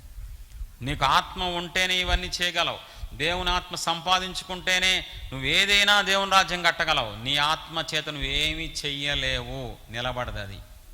ఆత్మ కావాలంటే ఏం చేయాలి? పాపక్షమాపణ ఉంటేనే దేవుడు తన ఆత్మను నీకు కుమ్మరిస్తారు. కాబట్టి ఈ 3 మీకు కావాలంటే, 1 ఆశీర్వాదం కావాలంటే ఒప్పుకోలు ఉండాలి, 2 వర్ధిల్లాలంటే ఒప్పుకోలు ఉండాలి, 3 దేవుని ఆత్మ జీవితాంతం నీతో ఉండి నిన్ను నడిపించి అంతకంత గొప్ప వ్యక్తిగా చేసి ప్రపంచానికి నేను ఆశీర్వాదంగా చేయాలంటే ఒప్పుకోలు ఉండాలి. 3 సాక్ష్యాలు చెప్తాం, మా మినిస్ట్రీ సాక్ష్యాలు పెద్ద పెద్ద షాక్ అయిపోయి దేవుడికి మహిమ వచ్చేలాగా, మీకు ఉద్యోగం వచ్చేలాగా. మా ప్రేమాసుర మినిస్ట్రీ మెంబర్లు అండి, మా సంఘ విశ్వాసులు ఇల్లు. మరి ఆయన వస్తున్నారు చూసారు, పెద్ద ఆయనకి 50+ 50 సంవత్సరాల పైన. ఈయన ఉండేది ఇక్కడే. ఈయనకి లాస్ట్ ఇయర్ క్యాన్సర్ వచ్చింది, భయంకరమైన క్యాన్సర్. ఇక్కడ వీళ్ళిద్దరు కూతుర్లు, పెద్ద కూతురు చిన్న కూతురు. ఈ ఆపరేషన్ చేసేటప్పుడు చూపించారంట, అయిపోయాడు, మా నాన్న చచ్చిపోతాడు. ఎందుకంటే ఇదంతా క్యాన్సర్ వచ్చేసింది, గొంతంతా పూర్తిగా. రిపోర్ట్లు కూడా ఉన్నాయి, ప్రూఫ్తో సహా చూపిస్తాం, బైబిల్ సాక్ష్యం. మరి లాస్ట్ ఇయర్ అలా వస్తే నాయకురాలు ప్రార్థన చేసి పిల్లలతో కూడా పాపాన్ని ఒప్పింపజేసి ఒప్పుకోల ద్వారా ప్రార్థన ద్వారా పూర్తిగా స్వస్థ ఇచ్చేశారు ఈయనకి. ఈయన క్యాన్సర్ వచ్చిందంటే ఎవడన్నా నమ్ముతాడా? అందులోనే గొంతు క్యాన్సర్ వచ్చిందంటే నమ్ముతాడా? నిన్నంతా ఈయన ఏం చేశారు తెలుసా రవి గారు? ఆటోకి మైక్ పెట్టి ప్రేమాసుర మినిస్ట్రీ మీటింగ్ జరుగుతుంది రెండో హోచ్ అని ఆ గొంతుతోనే మీటింగ్ని అనౌన్స్ చేసేంత కృప దేవుడు ఇచ్చారు. క్యాన్సర్ అయినా ఎయిడ్స్ అయినా ఏదైనా ఏసేనాంలో ఎగిరిపోద్దండి. మా మినిస్ట్రీ సాక్ష్యాల్లో ఒక విలువైన సాక్ష్యం, క్యాన్సర్ నుంచి దేవుడు విడుదలిచ్చి సాక్షిగా నిలబెట్టారు. ఇప్పుడు పరిచర్లో వాడుకుంటున్నారు. దేవునికి మహిమ కలుగును గాక. ఈవిడ మా మినిస్ట్రీ మెంబరు, పేరు వల్లిరాణి, కరీంనగర్ నుంచి వచ్చింది ఇక్కడికి. Hindi teacher, government teacher. కానీ కొన్ని సంవత్సరాలుగా 8 రకాల దీర్ఘ వ్యాధులతో పాపాలు చేయటం వల్ల, వాళ్ళ పితరుల నుంచి కొన్ని, ఈవిడ చేసిన పాపాల వల్ల 8 రకాల వ్యాధులు వచ్చినాయి. భయంకరమైన వ్యాధులు. డాక్టర్లు చెప్పారు 25 లక్షలు చేతిలో పట్టుకుని వస్తే ఈ 8 రోగాలకి చేస్తాం, కానీ గ్యారంటీ లేదు, చెప్పలేము అని డాక్టర్లు చెప్పారు. కానీ మినిస్ట్రీకి పిలిపించి కొన్ని రోజులు ఉపవాసం ఉండి నాయకురాలు ఒప్పుకొని ఈవిడ కూడా ఒప్పించి కొంతకాలం ప్రాసెస్ చేస్తే 8 రకాలు ఏసేనామాలు ఎగిరిపోయినాయి. 2 రకాలైనటువంటి స్త్రీల సమస్యలు: మైగ్రేన్ హెడేక్, మోకాలి నొప్పి సమస్యలు, ఊబకాయము, అదేవిధంగా మోకాలి నొప్పుల సమస్యలు అండి. 8 రకాలైనటువంటి సమస్యల నుండి దేవుడు తన నాయకురాలి విజ్ఞాపన ద్వారా, సేవకుని ప్రయాసల ద్వారా, పాపపు ఒప్పుకోల ద్వారా సంపూర్ణ స్వస్థత అనుగ్రహించారు. దేవుని నామానికి సమస్త మహిమ కలుగును గాక. 3వ సాక్ష్యం, లాస్ట్ సాక్ష్యం. పవిత్ర మా మినిస్ట్రీ మెంబరు, వాళ్ళ ఆయన కూడా ఇక్కడే ఉన్నారు, పిల్లలు కూడా వచ్చారు. వీళ్ళ కుటుంబం కొన్ని సంవత్సరాల కింద మా మినిస్ట్రీకి వచ్చారు. పవిత్ర అనే ఈ వ్యక్తి ఫస్ట్ వచ్చింది కుటుంబంలో, తర్వాత తన భర్తని పిల్లలను కూడా మినిస్ట్రీలో తెచ్చుకుంది సంఘంలోకి. తన పాపాన్ని కొన్ని సంవత్సరాలు ఒప్పుకోవడం వల్ల సువార్త అంటే తెలియని తను ఈరోజు గొప్ప సువార్తికురాలుగా వాడబడుతుంది. అనేక మంది సేవకులను కూడా దేవుని వైపు తిప్పుతూ ఎంతో పరిచయం చేస్తూ దైవజనుడి కుటుంబం నిజంగా ఈ కుటుంబం ఉంటుంది. దేవునికి మహిమ కలుగును గాక. వీళ్ళ ఆయనకు కూడా జస్ట్ రీసెంట్గా లాస్ట్ ఇయర్ కొన్ని నెలల కిందటే 2 వాల్స్ పూర్తిగా పాడైపోయినాయి హార్ట్లో. కానీ దేవుని కృపల నాయకురాలు కన్నీటి విజ్ఞాపన వల్ల, వీళ్ళు చేసిన పాపం ఒప్పుకోలు వల్ల పూర్తిగా హార్ట్ ఆపరేషన్ సక్సెస్ అయ్యి ఈరోజు ఆరోగ్యవంతుడిగా దేవుడు నెలల్లోనే. చుట్టాలందరూ ఆశ్చర్యపోతున్నారు, ఆపరేషన్ అయింది, పెద్ద ఆపరేషన్, పెద్ద వయసు, షుగర్ ఉంది, 400 షుగర్ ఉంది ఈయనకి. డాక్టర్లు అన్నారు షుగర్ ఉన్న వాళ్ళకి మేము చేయలేము, చచ్చిపోతాడు గ్యారంటీగా. అయినా కృప ద్వారా, మరి సహవాసం ద్వారా చక్కగా ఈరోజు లాంగ్ జర్నీ చేసుకుంటూ వచ్చేస్తున్నారండి. హార్ట్ ఆపరేషన్ అయిన వ్యక్తి సంవత్సరాలు అవలా మొత్తం 2 వాల్స్ బ్లాక్ అయిపోయాయి, పూర్తిగా బ్లాక్ అయిపోయి షుగర్ వచ్చేసి 400 ఉందన్నమాట. ఈయన ఇంత త్వరగా 6 నెలలు కూడా పూర్తి కాలేదు. 6 నెలలు కూడా పూర్తి కాకుండా 17 గంటల జర్నీ. మాది కడప ప్రొద్దుటూరు అండి. 17 గంటలు జర్నీ చేసుకొని ఫ్యామిలీతో ప్రతి మీటింగ్కి అటెండ్ అవుతున్నాం. కేవలం ఇది దేవుని కృప, నాయకురాలు విజ్ఞాపన బట్టి మాత్రమే మేము ఇంత దూరం రాగలుగుతున్నాము. సమస్త మహిమ దేవునికి చెల్లును గాక. వీళ్ళిద్దరూ చదువుకుంటున్నారు. బాబు 10th క్లాసు, పాప 8th క్లాసు. వీళ్ళు కూడా రోజు పాపాలు ఒప్పుకుంటారు. వీళ్ళు కూడా చిన్న వయసు నుంచే మా మినిస్ట్రీలో అందరికీ వాళ్ళ పాపం చేయరా, వాళ్ళకి తెలియదా, ఊహ తెలీదా, వాళ్ళకి మంచి చెడు తెలియట్లేదా? మనం చిన్నప్పటి నుంచి ప్రతి ఒక్కరికి దిద్దుబాటు నేర్పించాలి. బైబిల్లో ఉంటుంది, దిద్దుబాటు నీకు అసహ్యం కదా. ఖచ్చితంగా పరిశుద్ధ దేవుని మనం ఆరాధిస్తున్నాం కాబట్టి ఆయన దగ్గరికి వెళ్ళాలంటే ఏం చేయాలి? గంగాలంలో చేతులు కడుక్కొని శుభ్రపరుచుకొని, పరిశుద్ధ స్థలం మనకు ఎందుకు ఇచ్చారు? పాత నిబంధనల ప్రత్యక్ష గుడారం, ఆయన గురించి తెలుసుకుంటామని జాగ్రత్తగా ఆయన దగ్గరికి వెళ్తాం. ఎలా పడితే వాళ్ళు వెళ్ళొచ్చా? అతి పరిశుద్ధ స్థలంలోకి ప్రధాన యాజకుడు ఎలా పడితే వెళ్తేనే చచ్చిపోతాడు. అలా రూల్ పెట్టారు పరిశుద్ధ దేవుడు. కాబట్టి ఎలా పడితే కాదు, కడుక్కోవాలి. నేను ఒకటే చెప్పా, మీరు బాగా చదువుకొని బాగా పైకి రండి అని చెప్పాలా. చదువు కంటే ముందు ప్రతిరోజు దిద్దుబాటు చేసుకొని స్తుతించి చదువుకోండి అని చెప్పాను. కాబట్టి వాళ్ళు స్కూల్ టాపర్లుగా ఉన్నారు ఈరోజు. ఒకప్పుడు డల్లర్స్గా ఉన్నారు, ఒకప్పుడు భయంకరంగా ఉన్నారు. కానీ ఈరోజు అందరి ఎదుట, చుట్టాల ఎదుట దేవుడు గణపరిచారు. ఎందుకని? దిద్దుబాటు ద్వారా. యోబంతుడోడే రోజు దిద్దుబాటు చేసుకున్నాడు. మనం ఎంత, మన జీవితాలు ఎంత. మా మినిస్ట్రీ గురించి ఒక 2 మాటలు చెప్పి నేను ముగిస్తాను. ప్రేమాసుర మినిస్ట్రీస్ 2015లో మరి స్థాపించడం జరిగింది. మొదట మీకు చూపించాను ఇందాక మా మినిస్ట్రీ నాయకులను. ఆ వ్యక్తిని దేవుడు పిలుచుకున్నారు. విగ్రహారాధన వంశంలో లేడీస్ అందరికి శుభవార్త, ఆడవాళ్ళకి శుభవార్త. నాయకురాలను చేసుకుంటున్నారు దేవుడు భూమి మీద. ఆడవాళ్ళని కృపంది భూమి మీద ఆడవాళ్ళకి. మీరేం బలహీనలు కాదు, మీరేమి తక్కువలు కాదు. చక్కగా కొంతమందిని ఎన్నుకొని నాయకురాలని ప్రపంచానికి చక్కగా ఆశీర్వాదంగా ఉంచుతున్నారు. మా మినిస్ట్రీ నాయకురాలు స్టేజ్ ఎక్కరు, వాకింగ్ చెప్పరు, ఆరాధన చేయరు, ఒకటే చేస్తారు. రోజుకి 10 గంటలు 12 గంటలు కన్నీటితో విజ్ఞాపన చేస్తారు. వాక్యం చెప్పడం కంటే, ఆరాధించడం కంటే విజ్ఞాపన చాలా పవర్ఫుల్ అండి. మోషే ప్రసంగాలు చేశాడా, విజ్ఞాపన చేశాడా? నాయకులు ఎప్పుడైనా ప్రార్థన విజ్ఞాపనకి ఎక్కువ దేవుడు పాదాలు పట్టుకొని గోజాడుతూ ఉంటారు. కాబట్టి మా నాయకురాలు కన్నీటి విజ్ఞాపన ద్వారానే మేము సేవకులుగా దానికి వాడబడుతున్నాం, అభిషేకించబడ్డాం, వరాలతో నింపబడ్డాం. ట్రస్ట్ కార్యక్రమాలు అన్నీ మూలం ఫస్ట్ దేవుడైతే, దేవుడు తర్వాత భూమి మీద నాయకత్వాన్ని బట్టి మేము అన్నీ పొందుకున్నాం. మా మినిస్ట్రీ సత్యం. ఎప్పుడు మేము ఏ రాష్ట్రానికి వెళ్ళినా 3 రాష్ట్రాల్లో సబ్జెక్ట్ అంతా పాపక్షమాపణ మీదే ఉంటుంది. ఒప్పుకోల మీద ఎక్కువ కేంద్రీకరించి దేవుడు ఆ సత్యాన్ని ప్రజలకు చెప్పమని చెప్పారు. అదే మేము బోధిస్తూ ఉన్నాం. సక్సెస్ అవుతుంది. చాలామంది సేవకులు కూడా మాకు ఫోన్ చేసి పాస్టర్లే పాపాలు ఒప్పుకొని సంఘాలు కట్టుకుంటున్నారు. పాస్టర్ ఎలీషా గారు ఇక్కడ ఉన్నారు, వీళ్ళు అవుట్ సైడ్ సేవకులు. మరి రఘు పాస్టర్ గారు ఉన్నారు, వీళ్ళు కూడా బయట పాస్టర్లు. మరి 10 ఏళ్ళ నుంచి 15 ఏళ్ళు సేవ చేసిన అభివృద్ధి లేదు. కాబట్టి మా మినిస్ట్రీకి వచ్చి ఈ సత్యాన్ని పట్టుకొని వాళ్ళు సేవకులు అయ్యుండి చిన్నపిల్లల వారి పాపాలు ఒప్పుకొని ఈరోజు సంతోషంగా సేవ చేసుకుంటున్నారు. 2, మేము దేవుని చిత్తానికి ఎక్కువ ప్రాధాన్యత ఇస్తాం. దేవుడు తన నాయకురాల ద్వారా మాకు చిన్న చిన్న విషయాలు కూడా దేవుడి మీద ఆధారపడి దేవుని చిత్తమే చేయడానికి, నిజమైన మారు మనసు పొందినోడు దేవుని చిత్తమే చేస్తాడు, స్వచిత్తం చేసుకోడు. ఇంకా ఆ మధ్యానికి స్వచిత్తం చేసుకుంటే యేసుప్రభు వారు సిలువ ఎక్కడం ఎందుకు? కంప్లీట్గా ఈ 10 సంవత్సరాల్లో దేవుని చిత్తమే మేము 99% చేయడానికి ప్రయాసపడ్డాం, మాటలతో కాదు క్రియలతో. అందుకనే అంచెలంచెలుగా మేము అభివృద్ధి ఆశీర్వాదం చూస్తూ వచ్చామండి. మీరు ఆశ్చర్యపోయే విషయం, చాలామంది షాక్ అవుతూ ఉంటారు. మా మినిస్ట్రీ ప్రొడక్ట్ ఒకటి ఉంది, స్తుతుల పుస్తకం. ఇది స్తుతుల్లో ఉన్న ఆశీర్వాదం అనేది మా ప్రొడక్టే, ప్రేమాస్వర మినిస్ట్రీ ప్రొడక్ట్. ఇది తెలుగులో, ఇంగ్లీష్లో, హిందీలో, కన్నడలో 4 భాషల్లో రిలీజ్ చేసాం మినిస్ట్రీ తరపున. 2016లో దేవుడు రాయించారు, నాయకురాలకు ఇచ్చిన దర్శనాన్ని బట్టి 4 భాషల్లో రిలీజ్ అని. ఈ చుట్టుపక్కల ఊళ్ళలో ఉంది, చాలామంది దగ్గర ఉంది.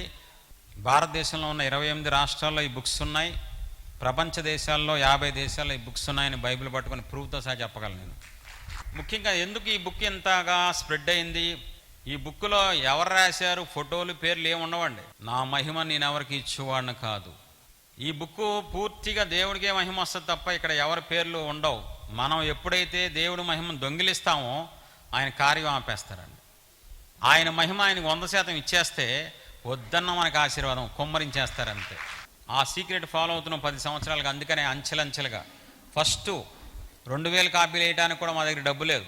15,000 ఇవ్వడానికి ప్రెస్సోడు 6 నెలల పాటు, సార్ బుక్స్ ఏం చేసుకుని డబ్బులు ఎవరా సార్ మీరు, తెలిసిన వాళ్ళని చెప్పి ఇచ్చాను సార్ అంటే, 15,000 ఇవ్వండి, మా బతుకలు అయిపోయింది, మా పరిస్థితి లేదండి అన్న మేము ఒకేసారి 10 లక్షల సూట్ కేసు తీసుకెళ్ళి ఇచ్చాము. అలాంటి కృపదేవుడు అంచెలంచెలుగా ఇచ్చారు. స్టార్టింగ్ 2015లో 2,000 రూపాయలతో పరిచర్య మొదలుపెట్టాం. ఇంటి అద్దె 2,000, ఇప్పుడు 2 కోట్ల బిల్డింగ్లో ఉంటున్నాం మేము. దేవునికే సమస్త మహిమ. మన దేవుడు నమ్మదగినవాడు, అంచెలంచెలుగా అభివృద్ధి చేసే దేవుడు, ఆశీర్వదించే దేవుడు. మా మినిస్ట్రీ ఈ 10 ఏళ్ళలో ఎంతగా అవడానికి కారణం ఏంటంటే దేవుని చిత్తానికి ఎక్కువ ప్రాధాన్యత ఇవ్వటం వల్ల, పాప క్షమాపణకి ఎక్కువ ప్రాధాన్యత ఇవ్వటం వల్ల. మరి నేను ముగిస్తున్నాను. ఆ మాట నన్ను భలే కదిలిచ్చింది బైబిల్లో. ఇస్సాకును దేవుడు ఆశీర్వదిస్తే అతడు గొప్ప వ్యక్తి అయిపోయాడంట, గొప్ప వ్యక్తి అయిపోయాడంట. అతడు మిక్కిలి గొప్పవాడగు వరకు క్రమక్రమేపీ అభివృద్ధి నేను 2 మాటలు చెప్పి నేను ముగిస్తాను. నా సాక్ష్యం, ఈ మొహం చూడటానికి మా నాన్న ఇష్టపడేవాడు కాదు. నా కన్న తండ్రి, జన్మనిచ్చిన తండ్రి. చిన్నప్పుడు నేను ఎదురొస్తే ఒకసారి యాక్సిడెంట్ అయిందంట. నా వయసు 15 ఏళ్ళు కూడా ఉండవనుకుంటా. అరే ఇంకొకసారి ఎదురొస్తే పిచ్చగొట్టు కొడతా అన్నారు. రోజు మా నాన్నకి ఎదురు ఎక్కడ వస్తే కొడతాడేమో అని లోపల క్షీణించుకుంటూ ఏడుస్తూ, నేను ఎదురొస్తే ఆయన యాక్సిడెంట్ చేయడం ఏంటి, కన్న తండ్రే శాపగ్రస్తుడే ముద్రేస్తే ఎలా ఉంటుందండి. కొన్ని సంవత్సరాలు నరకం అనుభవించాను. మొహం శాపం అయిపోయింది. కొన్ని సంవత్సరాల తర్వాత అప్పులున్నాయని రియల్ ఎస్టేట్లో స్థలం తీసుకుంటే ఆ స్థలం కూడా ఫెయిల్ అయిపోయి ఇంకా అప్పులు పాలైపోయాను.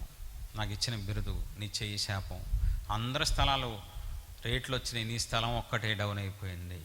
నేను ఒకళ్ళ ఇంట్లోకి వెళ్తే వాళ్ళకి అరిష్టం జరిగిందంట. క్రైస్తవులే నాకు ఇచ్చిన పేరు నీ కాలు శాపం అని.